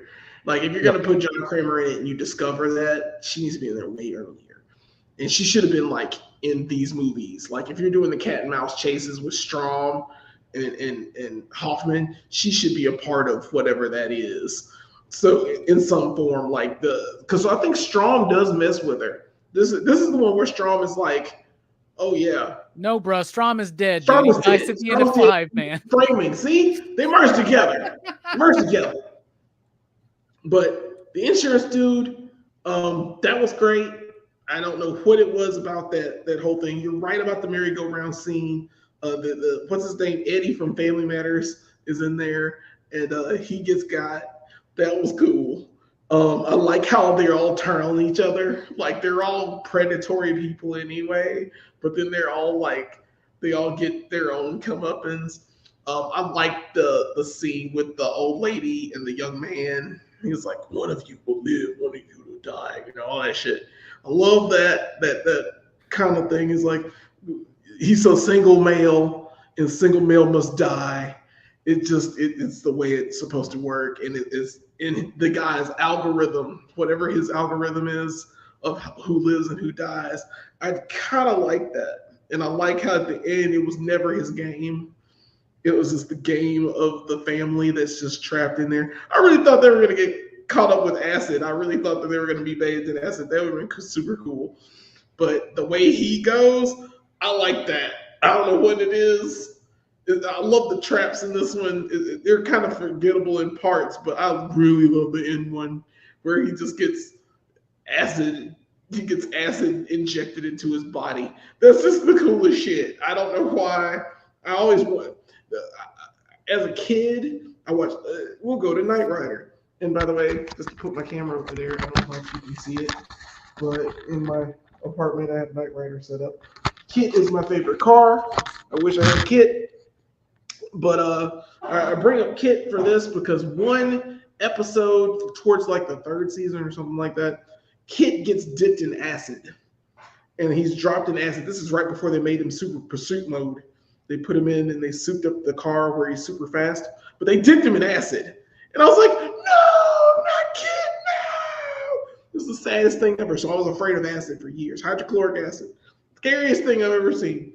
And so for a guy to get like totally like screwed up by acid, I had flashbacks of Kit getting dipped in acid, and it saddened me for a lot of levels. So for this one, I'll give this one will get a 3.5. Okay. I don't like certain aspects of this one, like the Jill stuff just does not. I do not get it, and like Jill in Saw 3, I do not get it. But they just had to add more people, and this is the one where it's like she's pregnant, and the guy, or is that the 4 or 5? They've been explaining this over the course of the last couple movies, but so yeah. she's like, she was pregnant, and Amanda was the reason that like the guy like came in and like hit her and attacked her, and she lost the baby because it breaks up all the other ones. And I don't know what it is, man, about these movies, about how I can't remember like 4, 5, and 6. They're just so much together. Because they all overlap each other, and they all keep going back and over explaining, man. It's so much shit. So yeah, I give this one's a 3. I'll give this one a 3. I take it back. This is a 3. Oh, you changing it. All right, you changing it to a 3.0 from Jelani. What about you, Steph? I actually enjoyed this one. I like the aspect. I think this is the first one where it's like it wasn't just people trying to get themselves out. Like the dude he was responsible for other lives. The insurance dude, like he had to choose who was gonna live, who was gonna die, on top of trying to get himself out of that shit, or so he thought. So I thought that was kind of interesting. The whole going after the insurance dude, though, it was that whole thing. I was like, Jesus, John Kramer, like, what are you gonna go back and get the whole bloodline? Like, you're gonna get everybody that made a mistake or wronged you in some sort of fashion? But yeah, the kills were interesting. I did dig the acid scene, and I think this was Hoffman didn't bother me as much as he did. I don't know if he was the face as much as he was in 5, but Hoffman worked for me in this one. I'll give this one a 3.5. This definitely was a step up compared to 5 for me. All right, a 3.5 from Steph. What about you, Brooks? Saw 6. I like Saw 6. It's one of the ones I like at least out of this what I guess would be considered like the second trilogy, or kind of I guess the second section of Saw, like would be like 4 through 6. I think it's the best one. I think what I like most about it is like the whole insurance agents idea, like this idea that this company is so evil, like these people that are in this trap, like, you know, they are just doing their jobs in a way. But it's just like, you know, the way it breaks down is like you have the power over life and death. Like when dude is in the office and he's like, you just killed me. And it's like, you know, because it makes you think, you know, that is kind of the way it is, and it is pretty fucked up. And you know, it's still, you know, got that Saw magic too. You know, you still got your death traps. You got a little bit of John Kramer in there. I give this one a 4. I think not quite as good as the first 2. Okay. Still a step up. A 4 you digs from Brooks for Saw 6. What about you, Manny? What do you think? You know, Saw 6, I do love me some hydrofluoric acid. That's some dope shit. But you're right about the boring stuff with Jill. Yeah. There's really no reason we need all of that back. Like, there's so much information. We were gonna have him on the Year of the Pig, and John planned everything, and it's so fucking useless. I think they realized they were losing some of the magic by not having Tobin Bell, so we need flashbacks where we can have more Tobin Bell. because I think by this time the studio people know Hoffman is not a terribly engaging villain. Boy, I wish we would have got Lawrence Gordon. How can we make that happen? That's what I think happened here. So they're just shoehorning as much in as they can, and it's so distracting. Whereas the previous film, it felt like the game was like a secondary afterthought to the main cat and mouse. This one, it's what you want to see, and the Jill and Hoffman shit is kind of like Canto Bright. You know, we got to get through this shit. You know, and so I appreciate the attempt to build the world. I love intense lore. I love I love the fact that CZ World has 3 years worth of content where they can just tell you about fucking the Saw timeline because of this film alone. But it's a little bit of a slog. It's a little bit of a slog, but this is almost damn near supernatural Hoffman. This is where he's killing people with no one can shoot him, no one can hurt him. He has become Michael Myers. Yes, he has become a slasher villain in this film. And so I'm going 3. I'm going 3 for this one. All right, a 3 from Manny. I'm going to echo Steph and say a 3.5. I do enjoy the movie. I like the kills. I like the setup of the insurance company. I do think it's obnoxious that we got another motivation for John to become Jigsaw here. I do think that some of the Hoffman and Jill stuff is a little bit boring. And I don't know. But I still enjoy the movie. So I'm giving it a 3.5. So that's a 3 from Manny and from Jelani, a 3.5 from me and Steph, and a 4 from Brooks for a PCP average of 3.469. Not bad. This franchise has proven to be rather consistent so far. Yes. But will it maintain its consistency in its 7th year, in which we get Saw 3D? First time I ever watched this one. And I didn't hate it. I liked it. Now, I didn't see it in 3D, so I think it would be cool to see it in 3D because there's a lot of people like throwing shit or whatever. But I will tell you this. I love the gore in this movie, especially that car chase or the car scene with Chester from Linkin Park. Like, that's some gnarly shit where he's like peeling himself off the seat. That's fucking awesome. The new detective in this movie is obnoxious as fucking shit. And he's the worst detective in all of them. Dead. I appreciate that they're trying to go back to the detective thing a little bit, but it doesn't work. Sean Patrick Flannery. He's not super compelling to me, but the story of a fake survivor works for me. I like it. And this gives us that ridiculous meme where it's like, all this de-aging in movies. John Kramer, Tobin Bell just put a backwards hat on to fucking film the flashbacks in this one. That's the greetings, fellow kids. Yeah. But I will tell you this. The twist about Dr. Gordon being alive and being one of the apprentices now, you're really starting to lose me now. Y'all are running out of fucking ideas. Now, this was billed also as the final chapter, so that kind of makes sense. There's an element of that that's kind of cool. And then there's the element where Gordon has 2 pig heads with him. Makes me wonder, is it the dude from Jigsaw and the dude from Spiral? Wouldn't that be kind of fucking interesting? But they stopped connecting the movies after this one. It is the final chapter, and everything after this is an attempt at a reboot in a way. Jelani, Saw 3D. What do you think? I love this movie. I don't know what it is. I have no clue why. Because probably this is the last one I saw in the theater. I did watch this one in 3D. So I remember the opening scene with the love triangle. I love that. I love that trap. I don't know what it is. They gang up on the girl at the end because she's like, I know you're gonna die. You know, she's like, it's so weird. Sounds like we're breaking up with you. Yeah, Karen, it's so cool. Or whatever the fuck her name is.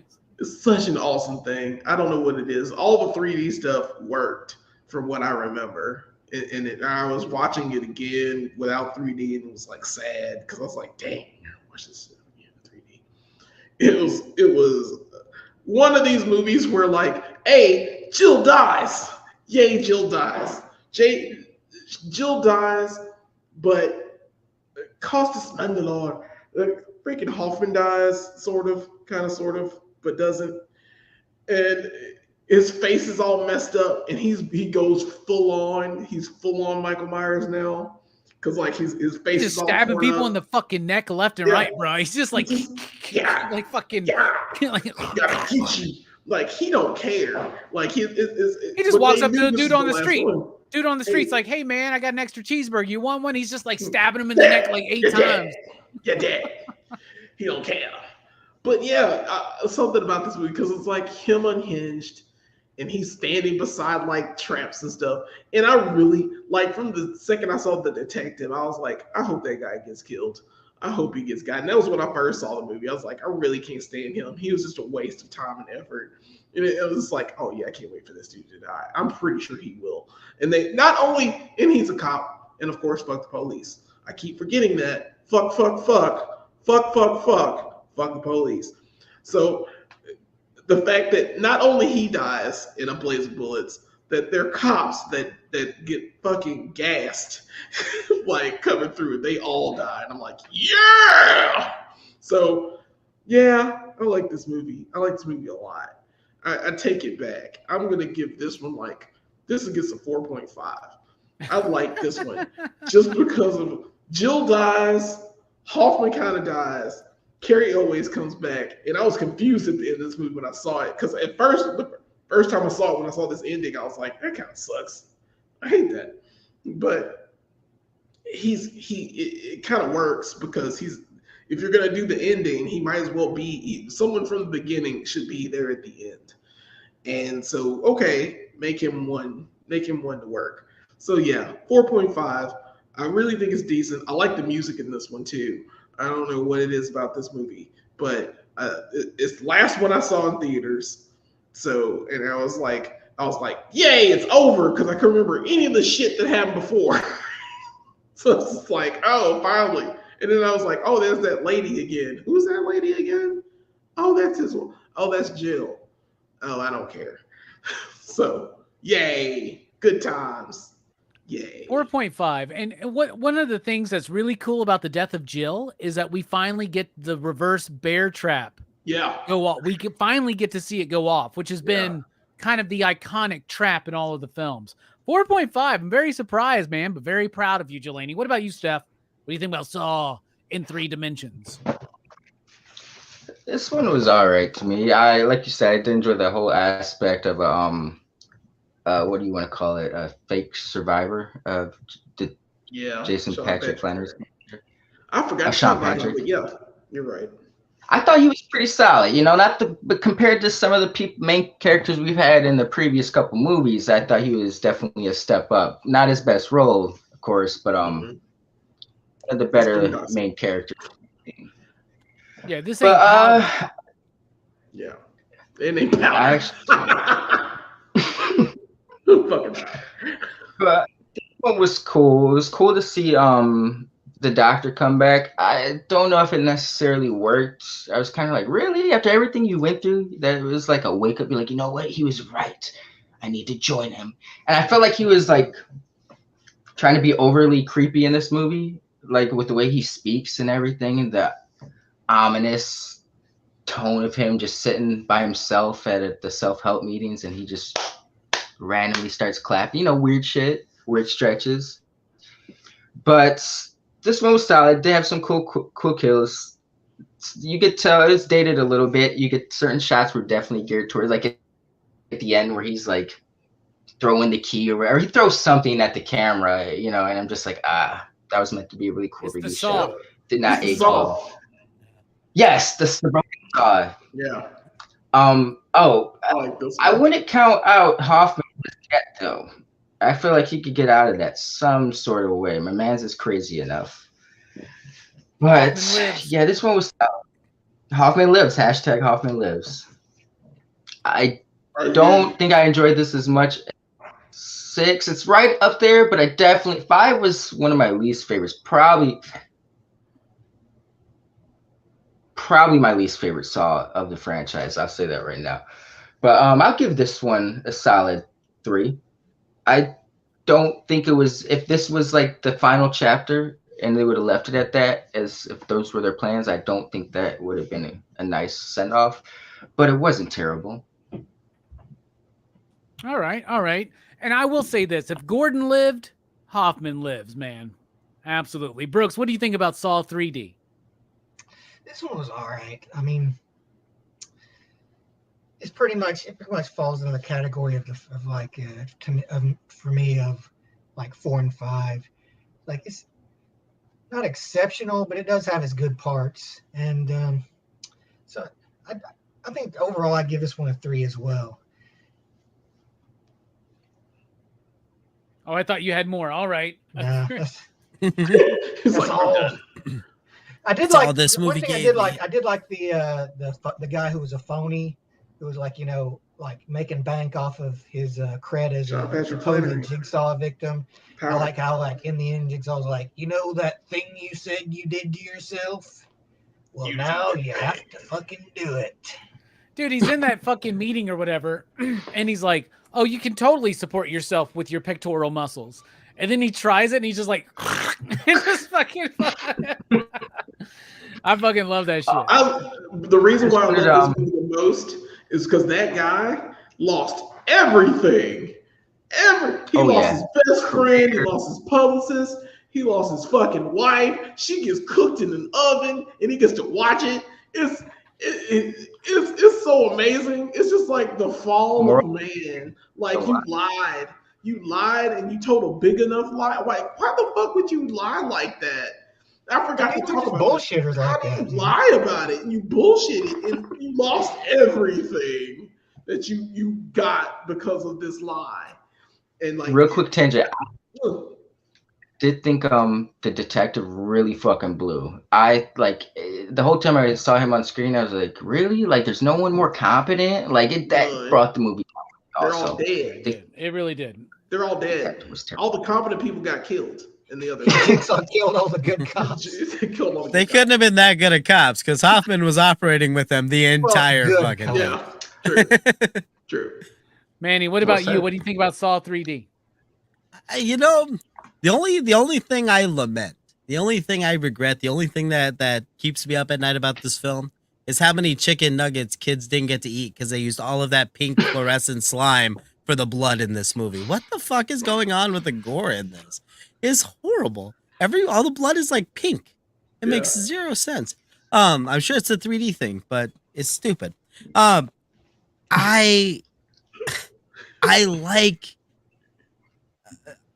really, really like Boondock Saints. That colors my opinion of that actor every time I see him. It automatically elevates the film that I'm watching. So it's hard to be objective watching this man on screen. The film itself works. I like the phony aspect of it. I like the honesty theme in this runs pretty good. They keep telling us that these games were preset by Jigsaw. Like, Hoffman is just on autopilot right now. Because even in this one, he has to go, or was it this one or the one before? He had to go to jail to get photographs that Jigsaw left of the people so he knew who to kidnap. Like, but why would Jigsaw kill the wife? It's like Lynn Denlin. She didn't do anything wrong. It seems unreasonably cruel to cook her in an oven. And it seems unreasonably cruel for the writers to be like, how long was it ago that we did an oven gag? We'll do it again this time, but as enough time passed where people aren't going to call us out on it. I do like this film except for the end, because I do like seeing the reverse bear trap go off. Like, that's a cool little pop. Cool little thing. In But 3D, it was awesome. yeah, brother. but the jail looks like they borrowed those sets off of Days of Our Lives. Mhm. I don't know if you've all ever been in a police station lockup. It's a cinder block room with a door. You know what I mean? Like, there's none of these like cheap 3-wall fucking like bright blue steel fucking bars and shit. Like none of that. It makes it look super cheap. And then the fact that Hoffman, like I said, pulls this Hannibal Lecter and just goes in, he's just wrecking fools, makes the whole like. So you're telling me the guy with one foot from the other film, like him and the other two numbnuts were able to subdue this guy? An entire fucking SWAT team and police force can't subdue this guy. Like, how does that work? The other thing, drugs. The other Jigsaw, dude. That's true. Yeah. Well, the mask is scary. He was probably scared. He didn't have his wits about him. And then the other thing is Gordon is fucking telegraphed from the rafters. He shows up. The fact that he's there gives away the twist. It's just like, okay. Because in the DVD commentary in the first two, they joke about how there's no way he survived. Because everyone's like, oh, Gordon lived. And the writers, and I think even Carrie Owens says, no, there's no way. He bled out. There's no way he lived. And yet, here he is, because the check's cleared. And it's those things that hurt the film, but it was the final chapter. I know they said that this was supposed to be a two-parter. They had to condense it all into one. Maybe that film would have been stronger, but I do think that it's, of the Hoffman films, the strongest like game portion. I think that portion really worked for me. So I'm going back up to just a 4 for this one. I think this was a solid way to capstone what was a devolving series. I'm gonna go with 4. All right, I'm gonna go with 3. I'm gonna echo Brooks and Steph and go with 3 on this one. Like I said, I mean, I like it. I like a lot of aspects of it, but a lot of it starts getting very convoluted. The Gordon things comes out of nowhere from me. And how many goddamn apprentices are running around right now? Oh, just wait. There's been another this whole time. Whatever. We'll get to that. Well, and in the commentary, they say that Gordon's 2 apprentices are the 2 boys from the beginning of the film with the girlfriend. That's who's credited as those 2. They didn't demask on screen, so it could be anyone canonically, but that's what they say in the commentary. Well, I hope one of them is that dude from Spiral. Anyway, it's not. By the way, it's not. So this was a 4.5 from Jelani, 3 from me, Steph, and Brooks, and a 4 from Manny for a PCP average 3.969. So there you go. High ratings still for the Saw franchise. All right, that was the end of Saw for a long time, 7 years. In Saw time, there could have been 7 movies during this time period, right? So instead of Saw 15, we get Jigsaw. Jigsaw, whole new team of writers, whole new director. It's basically a reboot, right? It's like one of those soft reboots of this franchise. My notes. I like the trap in the game. I like the kills. I like they're all on the chain at first. They all have to like give a little bit of blood. Then they're raising up. When that dude stabs that woman with all the syringes, like I like I like the traps. I like the kills. I like the game. That twist though, whether you're like, oh, this is actually the Jigsaw bits, because you're like, well, Jigsaw's back. They just pulled a fucking Bela Lugosi. All of a sudden he's back with Abbott and Costello or Jay and Silent Bob or whatever the fuck. Like what's going on here, right? But to me, that twist was very predictable. Like, I'm watching this movie for the first time, and very quickly I go, this is in the past. I was like, this is in the past, and somebody's like copycatting, and that's fine. That one chick is cute, but she's really fucking annoying in this movie, man. Her character is terrible. She's got bad acting. Y'all know who I'm talking about. She's the Jigsaw fan that's recreated all these fucking traps. And then Logan. Logan is revealed to be not just the new apprentice of Jigsaw, but the original apprentice of Jigsaw who helped him come up with the reverse bear claw trap. And he's always there, but then he went to Iraq or some shit like that and then came back. His wife got...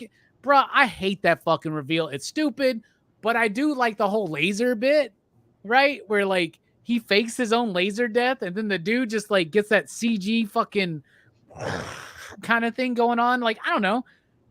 Even though this is probably my least favorite, this and 7 might be my least favorites, I still rather enjoy it. I don't know. There's still something about it that I can dig that I found very enjoyable. What about you, Jelani? What do you think about Jigsaw?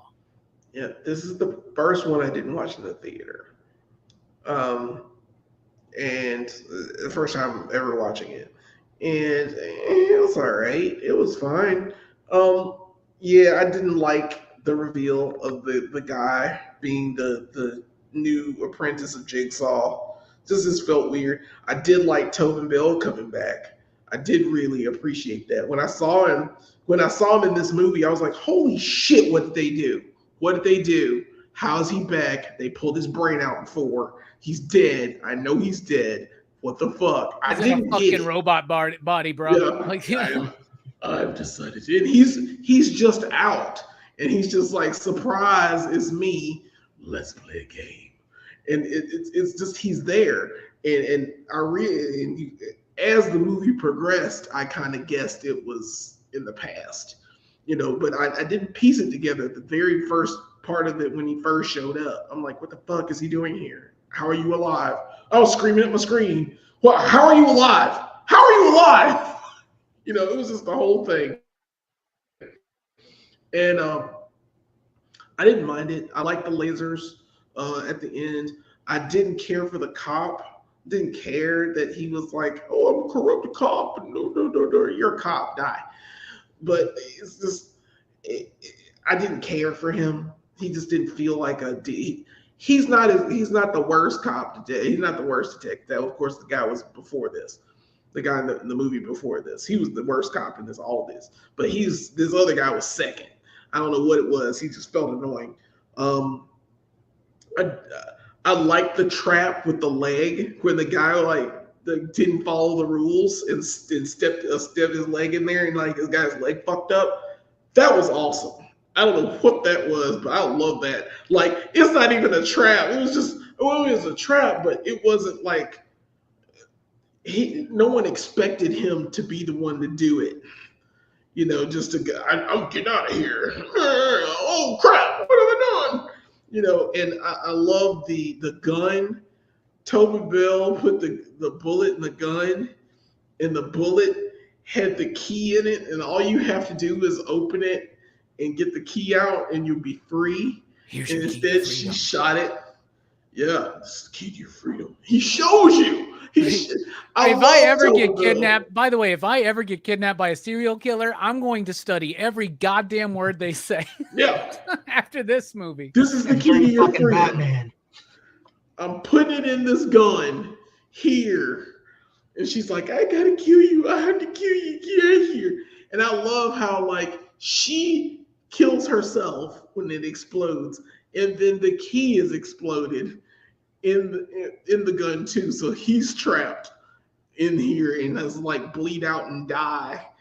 And I don't know what it is about this movie. I liked this movie, even though the apprentice is kind of trash, and the cop is kind of trash, and I can't stand that girl. I love the spiral thing that the guy. That's a cool trap. That's a damn cool. Visually, that's a super cool trap, man. Yeah. Yeah, I like that trap a lot.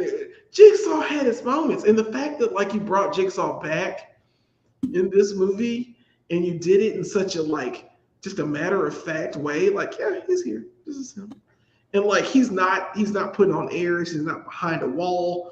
He's not he's not the puppet. It's just him. The puppet's there, but it's just him. And I don't know, man. I really appreciated that. So I'm going to give this one, I like this movie. I'm going to give it a 4. Oh, shit. A 4 for Jigsaw from Jelani. What about you, Steph? I enjoyed this one for the most part. I saw Spiral before I saw this one. This was the last one I saw before X. But so yeah, I missed out on seeing it in theaters, but I enjoyed it overall. I enjoyed the energy, the traps. The dude who gets his leg cut off is probably my favorite character, or one of my favorite characters out of the entire franchise. I like how he was very blunt, a dick, but he was smart. He was calling everyone on their shit for the most part. The nurse dude, or the forensic dude, I didn't mind too much until the end reveal when he he revealed he was the one behind it all. He kind of became a mustache twirling villain in a way. Like I don't know. He was all an act beforehand, but I thought that reveal was kind of stretching it. I was just like, oh, he's got another, on top of Hoffman and Amanda, and this guy dates he's before them, Yeah. Can you imagine, weird. by the way, can you imagine, I'm sorry, Steph, but can you imagine the Three's Company type scenarios of Tobin Bell's character trying to keep all of his apprentices from knowing each other exists and shit? It's a balancing game. I have to keep it hidden from. I thought it was kind of true that when he first got him, he's like getting his saw back. I feel like he went and rescued him. Like if he hadn't gone and unchained him, my man's would have just been cut up and died. It's like, what made you have the change of heart when you put him in there to begin with? Like the last second, you're like, oh, he's not deserving of this. There's another way. Let me expose my identity to this guy. A bit of a reach, but overall, I enjoyed the energy of the movie. It was cool, as Jelani said, to see Tobin Bell back. I was like, damn, bro. When I saw it, I was like, I keep squeezing it, but he works. If you can find a way to put Tobin Bell in every song, do it. But yeah, this one, this one was a 3.5 for me. Not the strongest, but I thought it was cool for like a reboot.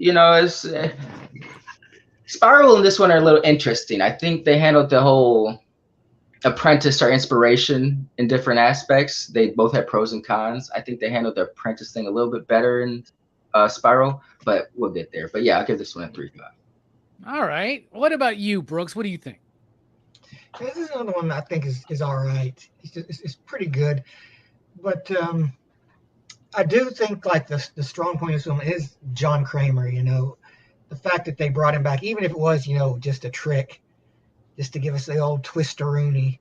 But it's good. It's just good to see John Kramer in the movie, in a Saw movie. And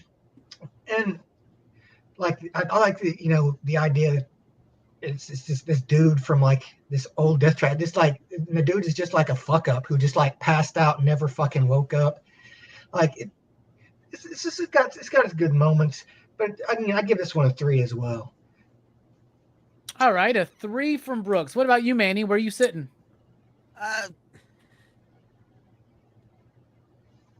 I enjoyed the film. I thought it was well shot. I thought that the traps were cool. I don't like Logan. He's like Jill in the baby shit was felt super tacked on. This feels like completely out of nowhere.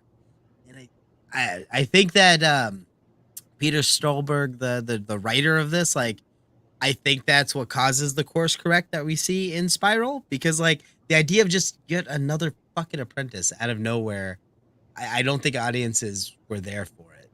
And I think that caused the course correction for Spiral, where it's like, just somebody inspired by Jigsaw. But I do like that villain. I almost wish Halloran would have been the Jigsaw. That dude always plays bad guys. Looks like it. He does. Like, Yeah, I just he'd have been a lot more menacing. Man, plus Logan's whole thing with Halloran is the same thing as Hoffman and fucking Strom, where he's like, I'm going to frame you and do all this, and what the fuck? And dude? they're attached to chains going into buzzsaws, just like in like 5 or whatever, the beginning of that. Like, it doesn't lean as heavy into even though most of the film is a flashback, it doesn't feel like it leans as heavy into weird whiplash flashbacks like the other films. So I think it's a little bit easier to watch. I think that I do feel like the next 3 films are, aside from one, probably the easiest to watch by themselves in a vacuum. So this one, I'm gonna go 3.5. It's a valiant effort. 3.5 for a valiant effort. Twist is predictable. Chick is cute, but bad acting. I don't like the Logan reveal. Way too many fucking apprentices at this point. I do like the traps and the kills in the game. I'm going 3. I'm going straight up just 3. So a 3 from me and Brooks, 3.5 from Manny and Steph, and a 4 from Jelani. That's a PCP average of 3.7. 68. Fuck. All right, 68. That's how that one goes. They'll owe you one. So Jigsaw still owes us one. Because, and here's my headcanon. I like the idea that the two pigheads with Gordon at the end of final chapter are not those two douchebags from the fucking beginning who should have just like been like, yeah, we're in love with the same woman, whatever. Like, just go for it, right? Like, who gives a shit, right? It's 2023 or it was 27. Fuck, it was 2010. Anyway, I like the idea that Logan is one of those pigheads and that the dude in Spiral is one of those pigheads because I don't know, man. I just got to have like a headcanon that makes sense for me because this movie goes out of its way to overly make sense. You know what I'm saying? This whole franchise, they go out of their way to like over explain stuff. And then they do something like Jigsaw and you're just like, what the fuck? Anyway, there wasn't another Saw movie. This one didn't really perform too well. There wasn't another one for 4 years. Spiral from the Book of Saw. I watched that with a very dear person to me, Jamie, who was in the chat earlier. I watched that when it first came out. I was very excited. Darren Lynn Bousman comes back to direct this film. It's got Chris Rock. It's got Samuel L. Jackson. And when I first watched this movie, I thought it sucked. And I never watched it again. Well, I picked it up on Blue. By the way, there's my Saw 1 through 7 complete. There's my Jigsaw. And there's my Spiral. My problem with this movie when it first came out was I felt like it was too on the nose, politically speaking, socially speaking, with what was going on at the time. However, one of these franchises, these horror franchises that go year to year, maybe that's something we need. Maybe that's something that would have benefited Saw 4, 5, and well, they did it in 6 with the insurance companies and all that shit. Also, at the very beginning of Saw 6, Jigsaw's like, you're lending money to people who have no way they can pay it back. And you're like, bruh, that housing market crash just happened. Like, y'all are like South Park right now, fucking cranking this shit out. So I thought it was a little on the nose with the police stuff, right? And I also thought that Chris Rock was so uneven in this fucking movie. And I still feel that way because he's giving it his all in some moments. He's trying to be like, this is me trying to do a dark detective story. And then all of a sudden, let's go into a fucking Chris Rock bit. Fucking Jenny and Forrest Gump. Like, all that shit. Like, the only thing missing was Will Smith coming up to slap him in the third act, bruh. Like, he just randomly goes into Chris Rock bits. And I feel like this is Chris Rock on set just ad-libbing. And they're like, fuck, we're paying him too much. We're going to have to keep that in. But he's uneven for me in this movie. So is Samuel L. Jackson. Bro, why the fuck you in this movie? Though my favorite bit in the whole movie is like, motherfucker, you want to go to dinner?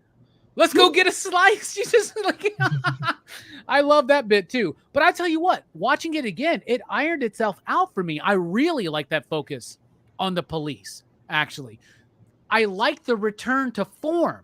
That's what Darren's trying to do in this movie. He's trying to go, what we all forgot about what made Saw work was the fact that it was a crime fiction, psychological horror type thing. It is more rooted in 7. This kind of gets back to that. I think that this is the best shot Saw film out of all of them. It is gorgeous to fucking watch. But Chris Rock, though, it still just goes, he'll be like, there's that scene when he's like, there's so many scenes when he's reacting to like the death of his partner who turns out to be the new killer or whatever, or when he's like walking down the hallway, when he's seeing certain victims, when he's delivering certain lines as that grizzled, been there, done that cop that work. And I'm like, it's not 100% there, but like, I mean, you ain't Danny Glover, but like, I see your effort there, but then immediately just goes into a fucking bit that just pulls it out. And one thing that Saw does not ever have in any of these films is comedy. Comedy is not something utilized in these films. Well, there's a kind of dark comedy to a lot of it. That's true too. Oh yeah, you know how it is, man. Like, you know, they say that they love that you're a detective and a cop. 10 years later, you get in divorce papers. I mean, there's some elements there. I like it, but I mean, do y'all agree? Like, at some points, you're just like, I cannot remove myself from the fact that this is Chris Rock doing stand-up, right? That's just me. but I did like it a lot better. Like so much. When I first watched this movie, I would have given it a 2. I like it way better now. What about you, Delaney? What do you think about Spiral from the Book of Saw? By the way, same writers as Jigsaw for the second time trying to reboot the fucking franchise. So there you go. Chris Rock didn't need to be in this movie, to be honest. This is not his role. I mean, and I guess he wanted to do this to, like, I don't know, make his roles beefier and whatnot. And you know, he was like Pookie and freaking New Jack City. Just not. You get a serious role out of him, but yeah, he does do the bits a lot, and it's off-putting. Like he's the only character in the movie I feel that didn't need to be there. Like he didn't feel right. Like you could have cast. At least they didn't cast anybody from Gilmore Girls.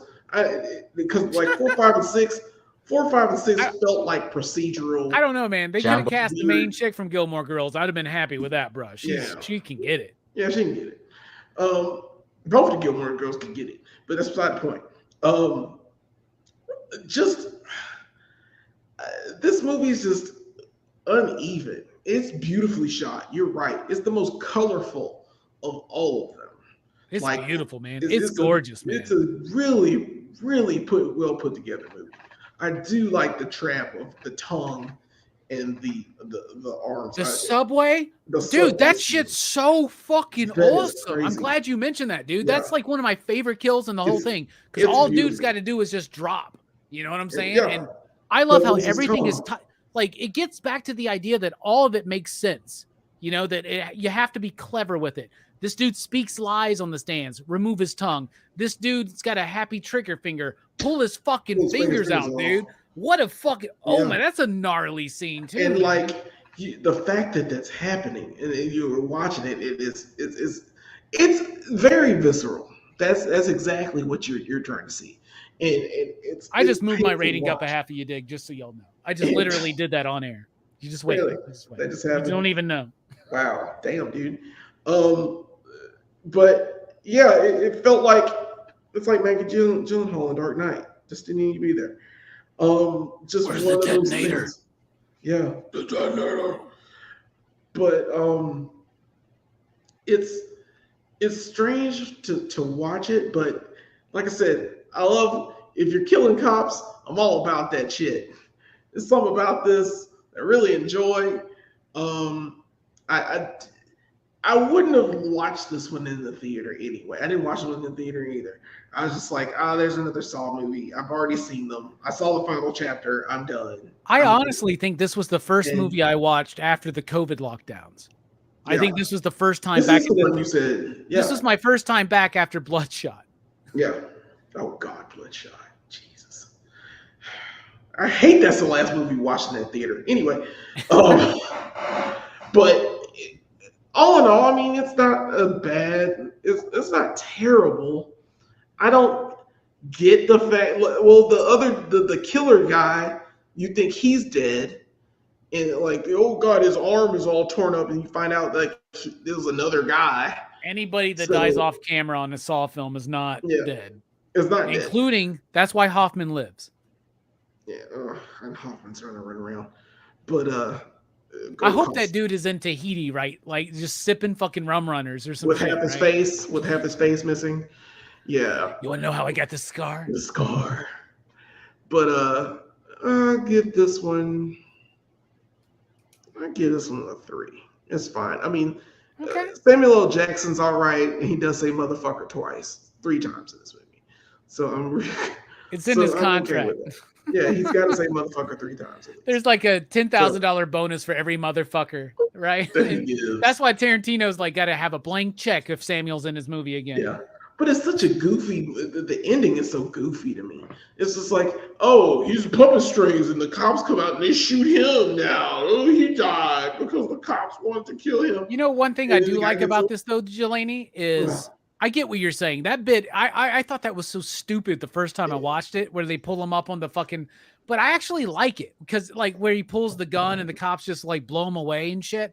Like I actually like that now that I'm more removed from that that specific time socially and politically, now I'm looking at it at like, this is a Was little it bit more too woke nuanced, right? for Maybe you? no, Yeah. not that it's too woke, but like sometimes when things are too of the moment, I Mhm. feel like, where's the story? You're just trying to do the message. Right.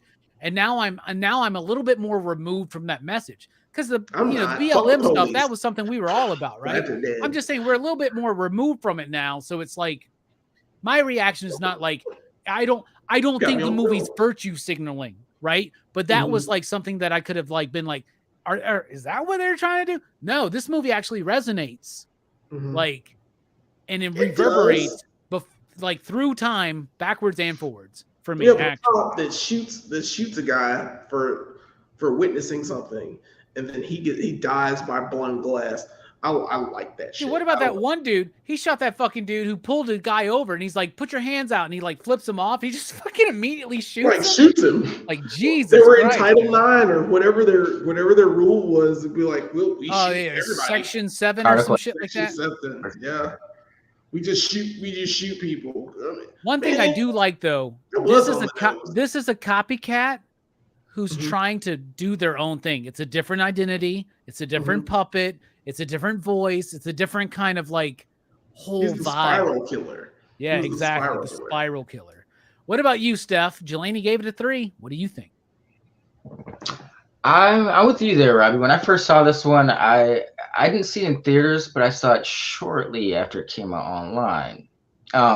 But I remember thinking, like, yeah, the same as you. Like, I appreciate the message, but don't get lost in the sauce. Have a story to accompany the message. And at the time, I felt like the message was overpowering the story. But upon this rewatch, I agree with you. I feel like it gelled a lot better. The story was more upfront for me. It's aged better in the 2 years since it's been out. It's stylistically probably the best looking film, like we've said. I saw how it was trying to go back to the original one in terms of it being like a thriller and less of a horror movie. Definitely 7 SK, you know. It's interesting that the guys who wrote Jigsaw wrote this one because I had said that they both kind of handle the apprentice things differently, and I didn't know they wrote this one. But I felt like the apprentice was a little bit more, even though he wasn't necessarily apprentice, more inspiration or more inspired by Jigsaw. But I felt like he was more competent and I see more palpable that he was able to pull something like that off, as opposed to the forensic dude who was a little goofy in Jigsaw.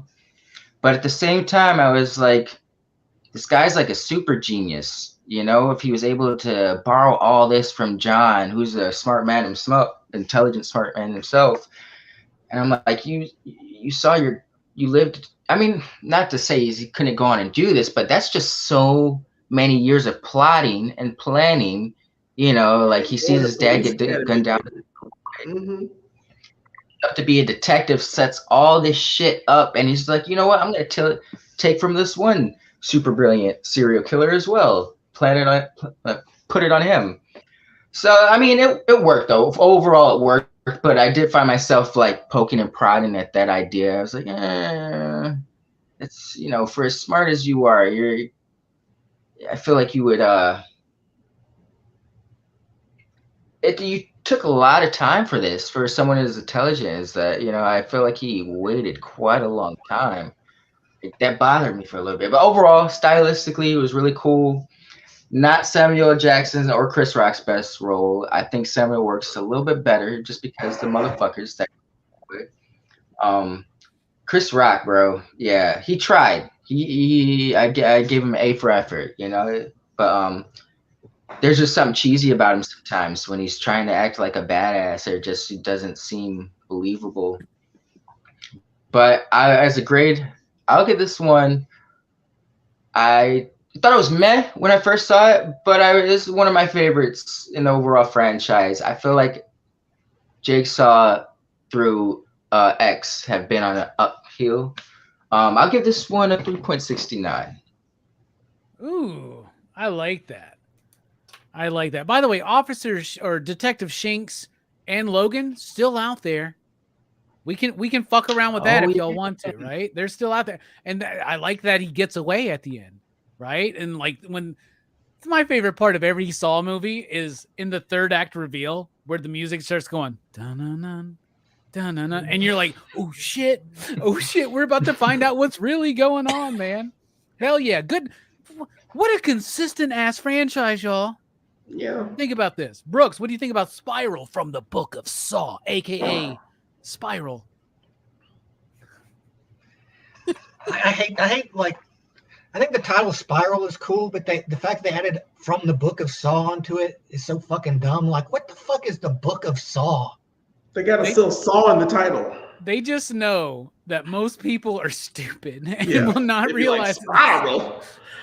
What that? Spiral Let everybody know Saw? the Saw's family. Nobody knows But that.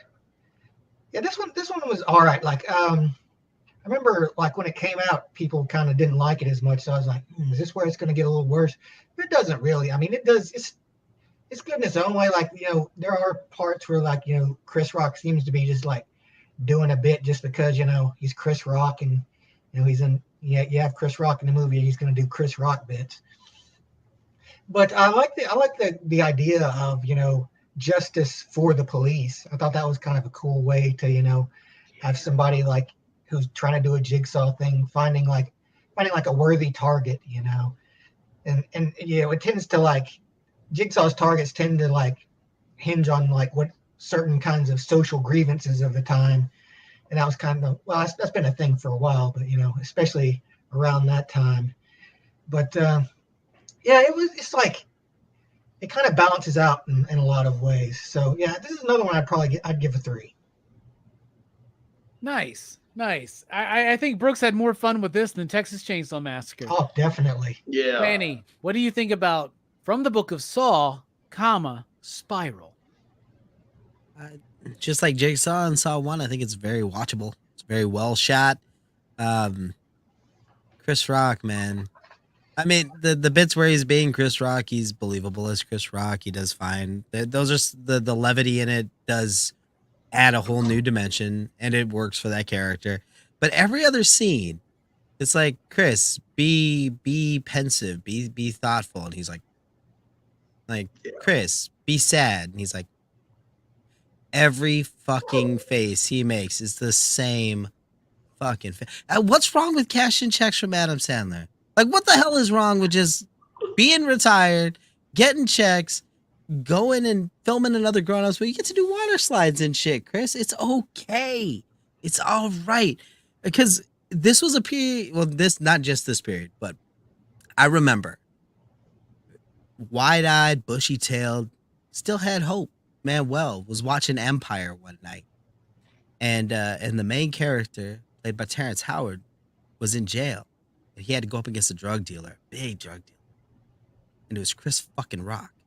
And I remember thinking, there's no fucking way, right? No, this cannot be. And then Fargo dropped the new season, and the big crime boss was Chris fucking Rock. And I thought, no, somebody is fucking with me. This is just on my television. This cannot be true. And then Spiral dropped. And I was like, God, yeah, this is my reality now. And I hate to tell you about the news about Blade 3 starring Chris Rock. Fuck. That's going to be another one that does not exist. But that said, the film, everything built around the film, I think, works for the most part. I feel like in the hands of previous Saw writers, he would have been Tap's son. And it would have had some sort of weird convoluted twist in there. Personally, I think that it couldn't do that if they wanted to do something separate. If they wanted to create this whole new Spiral world, it couldn't be connected to the other films. But part of me really thinks they missed an opportunity with Singh's kid. Because we talked about the video game earlier. So he has a wife named Melissa who's a character in that game. And then they have a son named Franklin. And I think Singh's kid would have been a much better cop son to follow for this film. I think that it would have felt more, because like when Shank or Emerson, whatever the fuck his real name is, shows up and he's like, join me, Together we will rule as father and son, or whatever the hell he says to him, the Darth Vader speech. It would have resonated more if it was Franklin Singh, like, because your dad was killed by Jigsaw.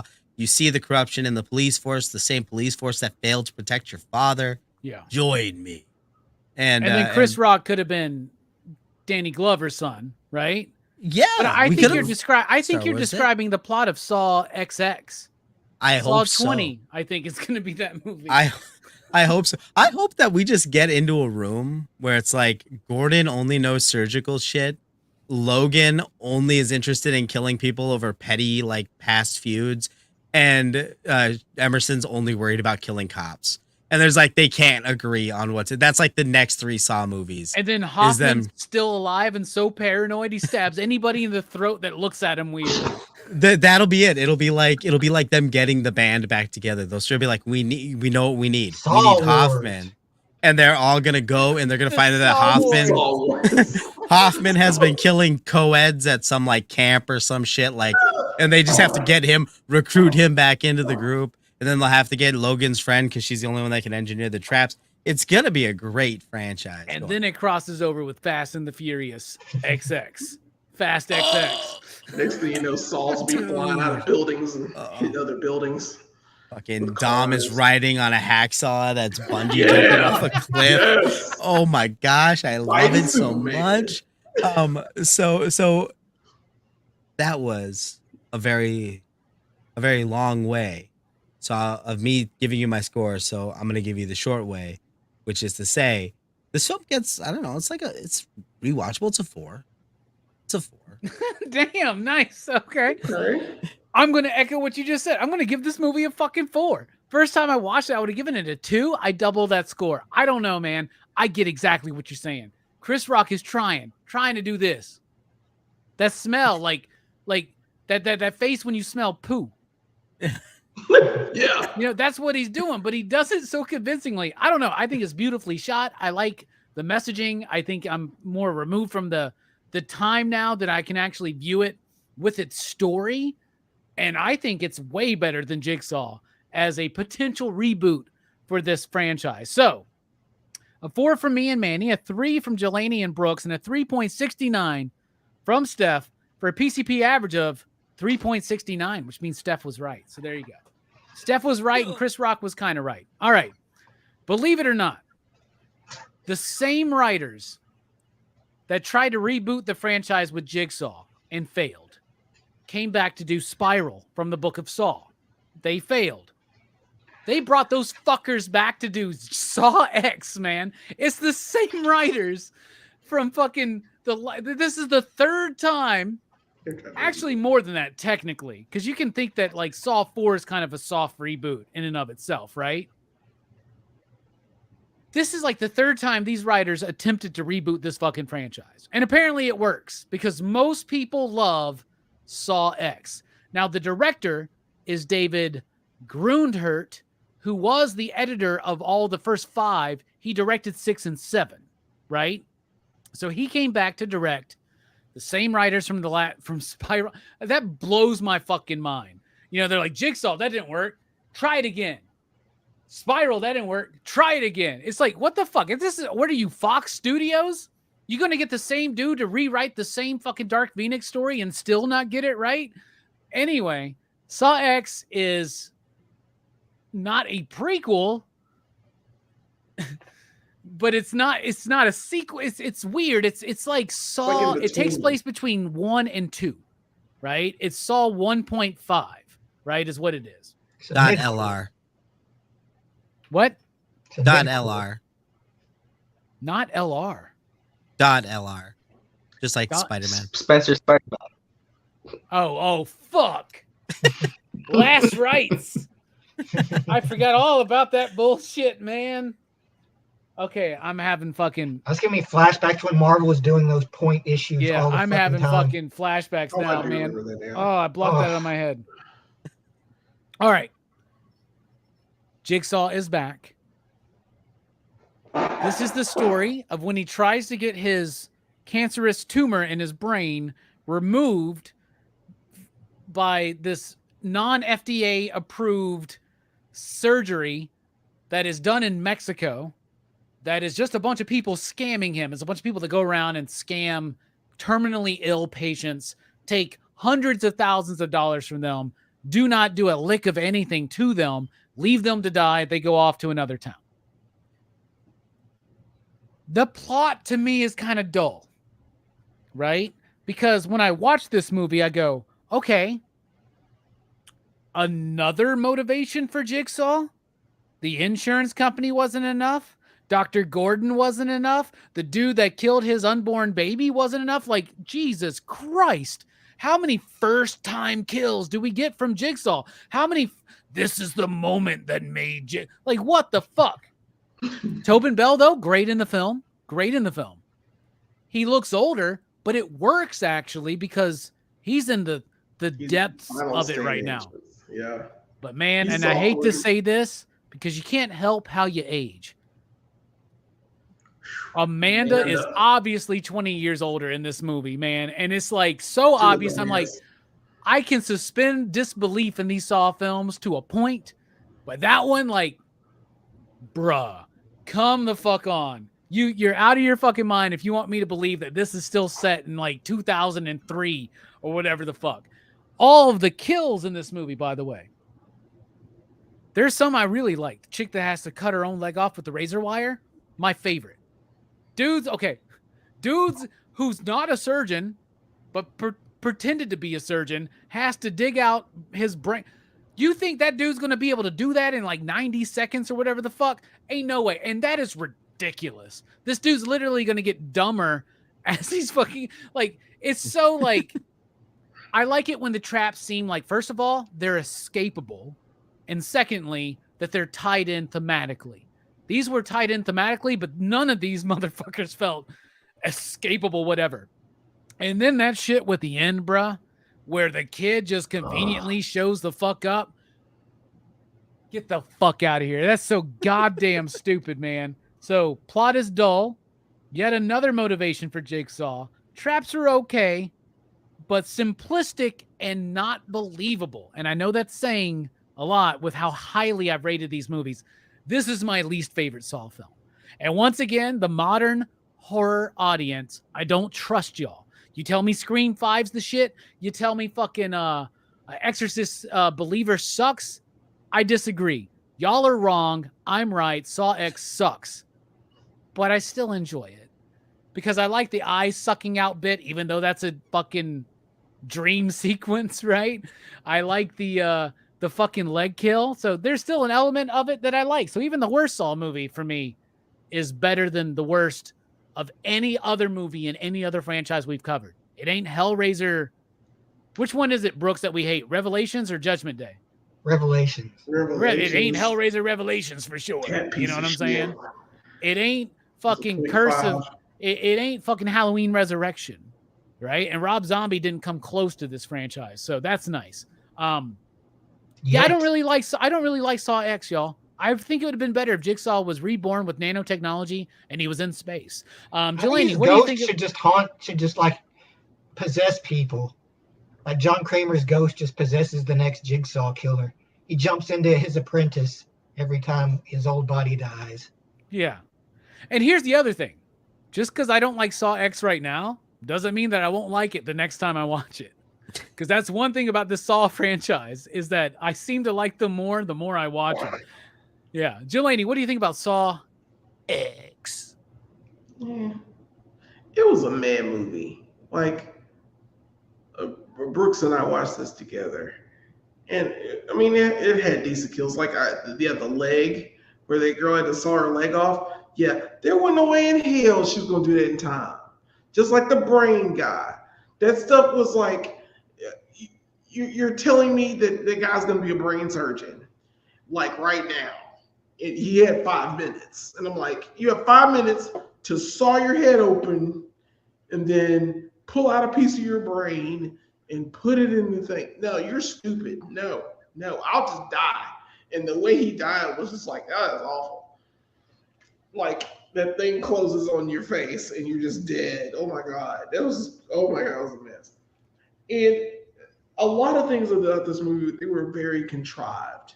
Like, how did you know that you were going to lure the other accomplice to this warehouse to get them to get into the main office and trap them both with poison gas while they're fighting each other? Which, by the way, where's he find all this nerve gas from?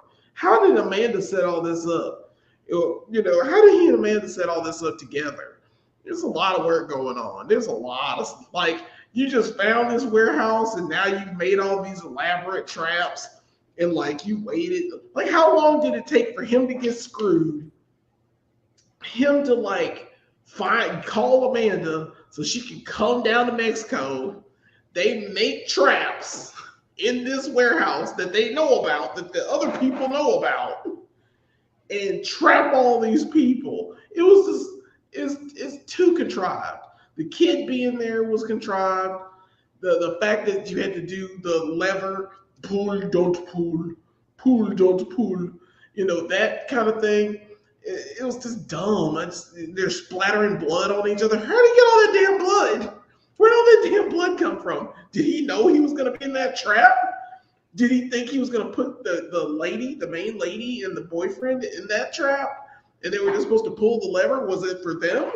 But it turned and it was on him? It was so much contrivance in the movie. Like, it just didn't feel, I don't know. It did what it was going to do. Tone Bell was awesome. I don't really like the end where they walk into the sunset, because it feels like he's an anti-hero or a hero at the end. It felt weird. It just felt like a weird ending for a Saw movie. Like, you could just end Saw 10 like right there. Like, all the Saw franchise could end with this one because it's a 0.5. So I'm gonna give it. I will also give this. This will get a 2.5. It's not the best. It's contrived. It's got a lot of holes in it. There's a lot of holes in this movie. And thinking about it after I've watched it, I only seen it the one time. And it just didn't feel right. It didn't feel like a movie that, I don't know, like, it didn't need to be made. You could just reboot it and just have Tobin Bell just be alive and just be here. And you're right, Robbie. Amanda looks a mess. Oh my God. Like, and she can still get it. I kept thinking that. Yeah. This film, so I was like, so this takes place before any of the Saw movies we've seen, supposedly. But those movies came out 20 years ago. So she's playing a younger version of Amanda we've already seen. But in reality, she's 53 years old, playing someone in their early 30s, maybe late 20s. Right, and with the cut of hair from the second movie. Yeah, because it's between 1 and 5. It's between 1 and 2. I should. 1 and 2. Yeah, 1 and 2. So it's one of those movies where I'm just like, yeah, y'all just want Tobin Bell to come back. Just reboot it. Just reboot it with him alive. That's it. Just be like, hey. What they need to do is get David Gordon Green to come in, ignore all the sequels, do a direct sequel to the. I'm just kidding. 2.5 from Jelani. What about you, Steph? What do you think about Saw X? I actually didn't mind this one for the most part. It was up there with Jigsaw and Spiral for me. I think that you guys said that the kills, he's always gives a little element of escapism for his victims. I feel like in this one that wasn't really there because it was a little bit more personal. With everyone else, he's trying to teach a lesson. With these guys, he really didn't give a fuck. They'd already wasted his time and stole his money. His time was super valuable. Time is so personal. that yes, time is very personal. And he took it personal. So I think that's why the traps were a little bit more vindictive in this one. I like this film that the best parts of, we all love Tobin Bell. I think, anytime he shows up, we're all glad to see him.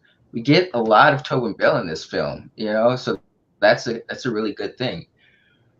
But there are a little glaring plot holes, like in terms of fan service. Like if this is your first Saw movie, you're not going to give a fuck that Amanda shows up, Like Right. that's only for people in the previous Saw movies. She can still And so get they it. don't really go to explain why she's an integral character, why it's important she showed up. The whole anti-hero route they took, weird stretch, but not really, because his whole thing is always, he's depending on the movie we've seen, but his original goal was he's always trying to instill a lesson on people. He doesn't necessarily want to kill them. He wants them to have a reawakening. I feel like, that was kind of on point in this movie, but at the same time, I feel like his traps were so vicious is because he was pissed at these people for fucking with his time, bro. He's like, I got cancer, man. You guys are gonna fuck me over like that. You don't know who I am. And the other people who they're scamming too. Yeah. There are other like he's people killed. They killed tons of people. Yeah. Yeah. Yep. They deserved everything they got. All of them deserved everything they got. Yeah, but this was a weird one. But overall, I think it was a stronger one just because it was a more personal, intimate tale, which I don't think we've really gotten in any of the other ones. And we got a lot of Tobin Bell. So if you love Tobin Bell, you get him on full front in this one. So I'll give this one a 3.5. It was a solid entry.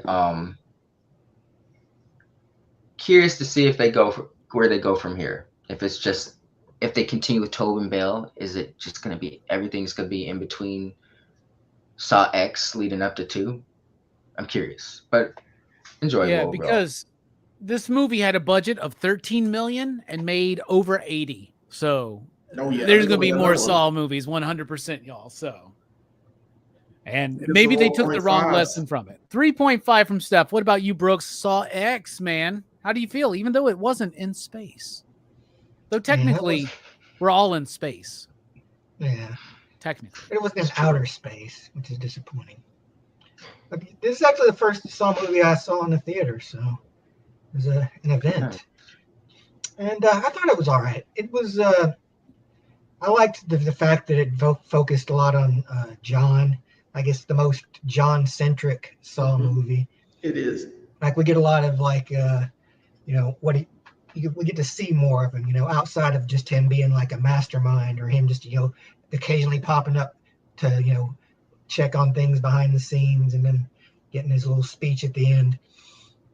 So yeah, it is a pretty standard Saw movie in most ways though. But just the fact that, that they got back, that they gave us a little more on John, gave him like a movie really centered around him and something that he's going through, I think put it a little above average for me. I'd give it a 3.5. Damn. What a consistent ass franchise we're talking about tonight. What about you, Manny? What do you think about Saw 10? X is 10. Okay. Saw, Powers of 10. What do you think? Well, I mean, as far as stories from the Book of Saw go, this one was decent. The inescapability of the traps in this one, I think part of that is, one, he's in Mexico. He's got to work with what he has and whatever Amanda probably brought to him. But also, the truth is, we have seen Jigsaw in this era in other films, and he's made a lot of mistakes. He doesn't wake Logan up soon enough, which is how Logan survives. The guy, the first guy that he kills, the addict that killed Jill's baby, that trap fails, the guy escapes, and then the only reason John survives is because he falls into razor wire. So, like, at this point in Jigsaw's career, he is making a lot of mistakes. Even references that in the end of this when he says, it didn't go exactly how he planned, Amanda. But, we won. We killed the bad guys. So, I mean, like, there are mistakes that are being made in this one. I don't know why they didn't recast Amanda. Like, is it really difficult to find plain-looking dark-haired white girls? I don't know if that's like is that not a thing that's out there? Because nobody wouldn't. Like Steph said, that movie came out 20 years ago. The kids with the disposable income that these horror movies are supposed to be for, they don't give a shit. You know what I mean? Like, you can't recast Tobin Bell because all the action figures in Hot Toys are Tobin Bell. But everyone else is completely recastable. It's just like you can find another, like, ethnically vague guy with a gigantic head who can't act to play Hoffman in future films. Like, that shit can happen. None of this needs to be set in stone anymore. That said, this is a very good exploration of Jigsaw. It's a very good humanization of the character of Jigsaw. It fixes a problem the franchise has had with characters like Hoffman that have no humanity. They exist purely to be a force of nature, a villain in this film.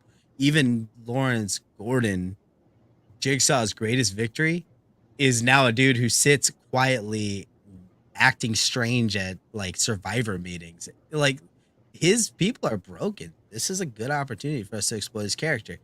And if the success of films like Dracula Untold or Tom Cruise in The Mummy have shown us anything, it's that in our horror films, we want the villain to be a hero, like a superhero. And that is what we're getting with Jigsaw in this film. I do like Jigsaw needs to cross over into another horror universe. He should. There needs Jigsaw to be versus Predator. Oh my gosh. Could you imagine what he could do with like one of them Predator sword things? Or Predator. Like, Like to play a game for $39. But not Aliens versus Predator. Yes. That's the one everyone loves. And I want it to get super dramatic and quiet and still, and the Predator responds, but it's just like because they don't talk. That'd be great. Anyway, my point is, I like this film. It's probably it's up there with Saw 2 as my favorite. So I'm going with the 4.5 for this movie. Damn. That's bold. All right. Oh, so I probably should have. Sorry, guys. Before I get my rating, I'm going with oh, my name's on there, but I'm going with the 4.5. The views expressed by Island Boy Manuel do not necessarily reflect the views of the Pop Culture Philosophers, the Excitable Crew, or the Bad Batch, but I'm giving it a 4.5. All right. This is a damn good film. I already said pretty much a lot about this film, so I'm just going to say 3. 3. I still like it. I still enjoyed watching it. I think I might like it more when I watch it again. Because it also does feel. Oh yeah, and the Hoffman shows up in the post credits, right? So maybe Why did they put that at the post credits when they use that line in every fucking commercial? Like every commercial, you hear Hoffman. They threw that line in the trailer because it gave away the whole game. And like immediately when his friend showed up, like from the cancer survivor group, who showed him a scar. I'm like, they're running a scam on him. That's what the movie is. And then I may not have even picked on that up if it wasn't for that one fucking line in the trailer. Yeah. And I don't know, man. Like, it's an interesting film. I'm glad it revitalized interest, but I wish Spiral would have done that, right? But Spiral came out in 2021 when theaters were just getting back up and running. Spiral has the pleasure of being the lowest grossing Saw film to date, which I don't think is very fair to put on it because of the whole thing about what COVID and all that shit. But Saw 6, aside from that, was the lowest one. And Saw 6 opened in way more theaters than Spiral did. And the highest grossing Saw film is still Saw number 2, but now number 2 on that list is Saw X. So Saw 11 is coming. And I hope when they go, why are you doing a Saw 11? And somebody just goes, because these go to 11. Right? All right. So a 3 from me, 2.5 from Jelani, 3.5 from Steph and Manny, and a 4.5 from Manny for a PCP average of 3.469. So there you go. We like this franchise, y'all. My mind is fucking blown. Honestly, I thought that we would have more fun with the Texas Chainsaw franchise over this. Nope. Saw deserves to be up there with Friday the 13th, Halloween, Nightmare on Elm Street, fucking Chucky. Chucky's the only other franchise I can think of that tells one consistent story going all the way through. And Chucky only tried to reboot one time. That was the remake, and that sucked. But the main story of Chucky never tried to get a reboot. Saw tried 2 times, for sure. with Spiral and Jigsaw. But Saw X seems to work for everybody. So, man, we are now done for Horrorfest here at PCP. Look at that list. Look at all those amazing movies that we covered across 3 channels, over 30 shows, over 50 movies discussed. Most of those movies here on PCP Movie Night. But it ain't over. Horrorfest officially ends tomorrow night on Verno's channel, Blood Splatter Chatter, Rob Zombie's Halloween. Horrorfest never ends over at Dylan's Horror Show. Saturday, The Lighthouse. That's what they're going to be talking about. I got an announcement. I'm going to give you the November and December lineups for PCP Movie Night. We've already been talking about this one. Van Damme November is approaching us. We will not be here next week. We're taking a week off. But in 2 weeks, join us for Bloodsport, starring Jean-Claude Van Damme. The week after that, join us for Kickboxer, starring Jean-Claude Van Damme. And the week after that, who knows? But it's going to be a Van Damme movie that you have picked. It's going to be a Van Damme movie that you, the audience, has picked. Jelani, let me do this. It's going to be a movie that you, the audience, has picked. Go to the PCP Army and Facebook. That poll is going to be up as soon as I wrap up this show. And I promised everybody that Horrorfest was going to come back for Holiday Horrorfest. I'm not going to reveal Dylan's lineup because Dylan's doing the brunt of the work. But here at PCP in December, we're going to be talking about Christmas Evil for Holiday Horrorfest. We're going to be talking about Silent Night, Deadly Night with one of my favorite performers, Linnea Quigley.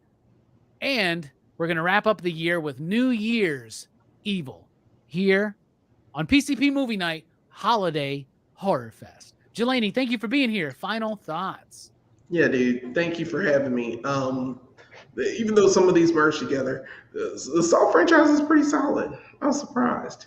I mean, you put a person in a room and then you make them dig out their eyeballs or dig out something or cut their arms off or legs off or feet off. Hey, you got me, man. Torture porn is fun. So thank you for having me for this. You guys are great. This has been a great horror fest. This is probably one of the best we've ever done. And I'm really glad I'm a part of this. My neck hurts from all the movies we've watched and I've gone blind. How are you watching these movies? Very careful. You watch them on like a tilted screen on your TV's tilted, so you have to watch them like that? Yeah, he's watching them on a tilted screen and he's beating off. That's right. Saw! But, yeah, damn it. Yeah, that happened. Manny, thank you for the lovely, lovely thumbnail there. We are, of course, Go Figure Reviews, Brooks and I. We just did a review of what he just popped up there. It's the Invisible Jet and the Batmobile from the Superpowers wave. Nice. Those are pretty good. I mean, I really, really like those. The fact that the value of them. They're absolutely amazing vehicles. They go well with the new figures. I think the old figures can fit in them as well. Please check out that video. We are almost at 300 subscribers. I am super excited. Thank you, Manny, for all those thumbnails, man. You are the best, man. I really appreciate it. And Brooks, you're also the best. I really appreciate that you come over every week and do videos with me with expensive figures, and we talk about stuff. And you know, it's good times, man. I really appreciate it. And Robbie, thank you for providing all of the vehicles and all of the vintage things that you've added. So we are appreciative of that as well. And Link, of course, you know, you're here, dog. And we'll get you on a video soon. So, yeah, we really appreciate you guys. And we just appreciate Link being here as the only black man on the panel. He is, being the only black man. Yes. Is this not the same lineup from Beverly Hills Cop? I think so. This is the exact same panel. This is it. Damn, this has been a franchise in Beverly Hills Cop, if you think about it. Yep. Steph, thank you so much for being here, homie. Horrorfest, it's been great. Final thoughts. It's been a blast. I love being here with you guys. Final thought. No final thoughts, but you guys all rock. Love y'all. Supreme Clientele every Wednesdays. Dr. Doom's Fan Club. Nick will be on there this week, I'm pretty sure. So come check us out. Nice. Great show. Everybody go check that out. Brooks, thank you for being here, man. Final thoughts. Well, if this franchise teaches us anything, so you got to watch out for old men. They might put you in death traps. And also, the Saw's family. I love the connection there. I didn't even plan that. Manny, thank you so much for being here and watching all these movies with us and sharing your love and distaste at times. Final thoughts. Well, a wise man once said, and I quote, "Stop doing that, Marvel. It's bullshit." And that man was Brooks. Thought that Tonight was we- me. Tonight we discussed some .lr style shit, and that just reminds me that if you want to see a review that is not a Marvel review, head on over to Nerdtastic News. Check out my review of Blowtorch. Alfred Page, I saw him in the chat. Page One Comics, part of Comics Park. Go and check out that review. It's a damn good book. If you guys aren't on Blowtorch, you probably are gonna want to, because it's a damn good book. I enjoy the hell out of it. All right. And yeah, I've been watching Police Academy, the animated series. For what reason? I don't know. But I've been watching it, and I spent 2 hours tonight scripting for some unknown reason. So be on the lookout for that. If you like cartoons, comic books aren't your thing, you don't like toys, you don't like anime, I don't know what the hell's wrong with you. But if you don't like any of those things, I do have comic or cartoon content. Go check out my ranking of the Disney afternoon shows or my top 5 Ghostbusters animated series videos. They are on the channel, Nerdtastic News. Check it out. Hell yeah, everybody. All right. Horrorfest is not over. It ends tomorrow night on Blood Splatter Chatter with Rob Zombie's Halloween. Horrorfest never ends over at Dylan's Horror Show Saturday. They're going to be talking about The Lighthouse. We're off next week, but Van Damme November kicks off in 2 weeks with Bloodsport. The following week, Kickboxer. The next week, the mystery movie Poll is going to be on PCP Army on Facebook right now. And then for Holiday Horrorfest, the PCP portion is going to be Christmas Evil, Silent Night, Deadly Night, and New Year's Evil. Y'all, fantastic stuff. And I'm going to go ahead and let you know this. Horrorfest 2024. We start on PCP with the Paranormal Activity franchise review. We end with the Exorcist franchise review. We're already got it set and planned, and we're doing more PCP shows next year than we've ever done for Horrorfest. So trust me, it's going to be good. And also, we're going to be talking about Ghoulies. So there you go. We're going to have a fun time at Horrorfest next year.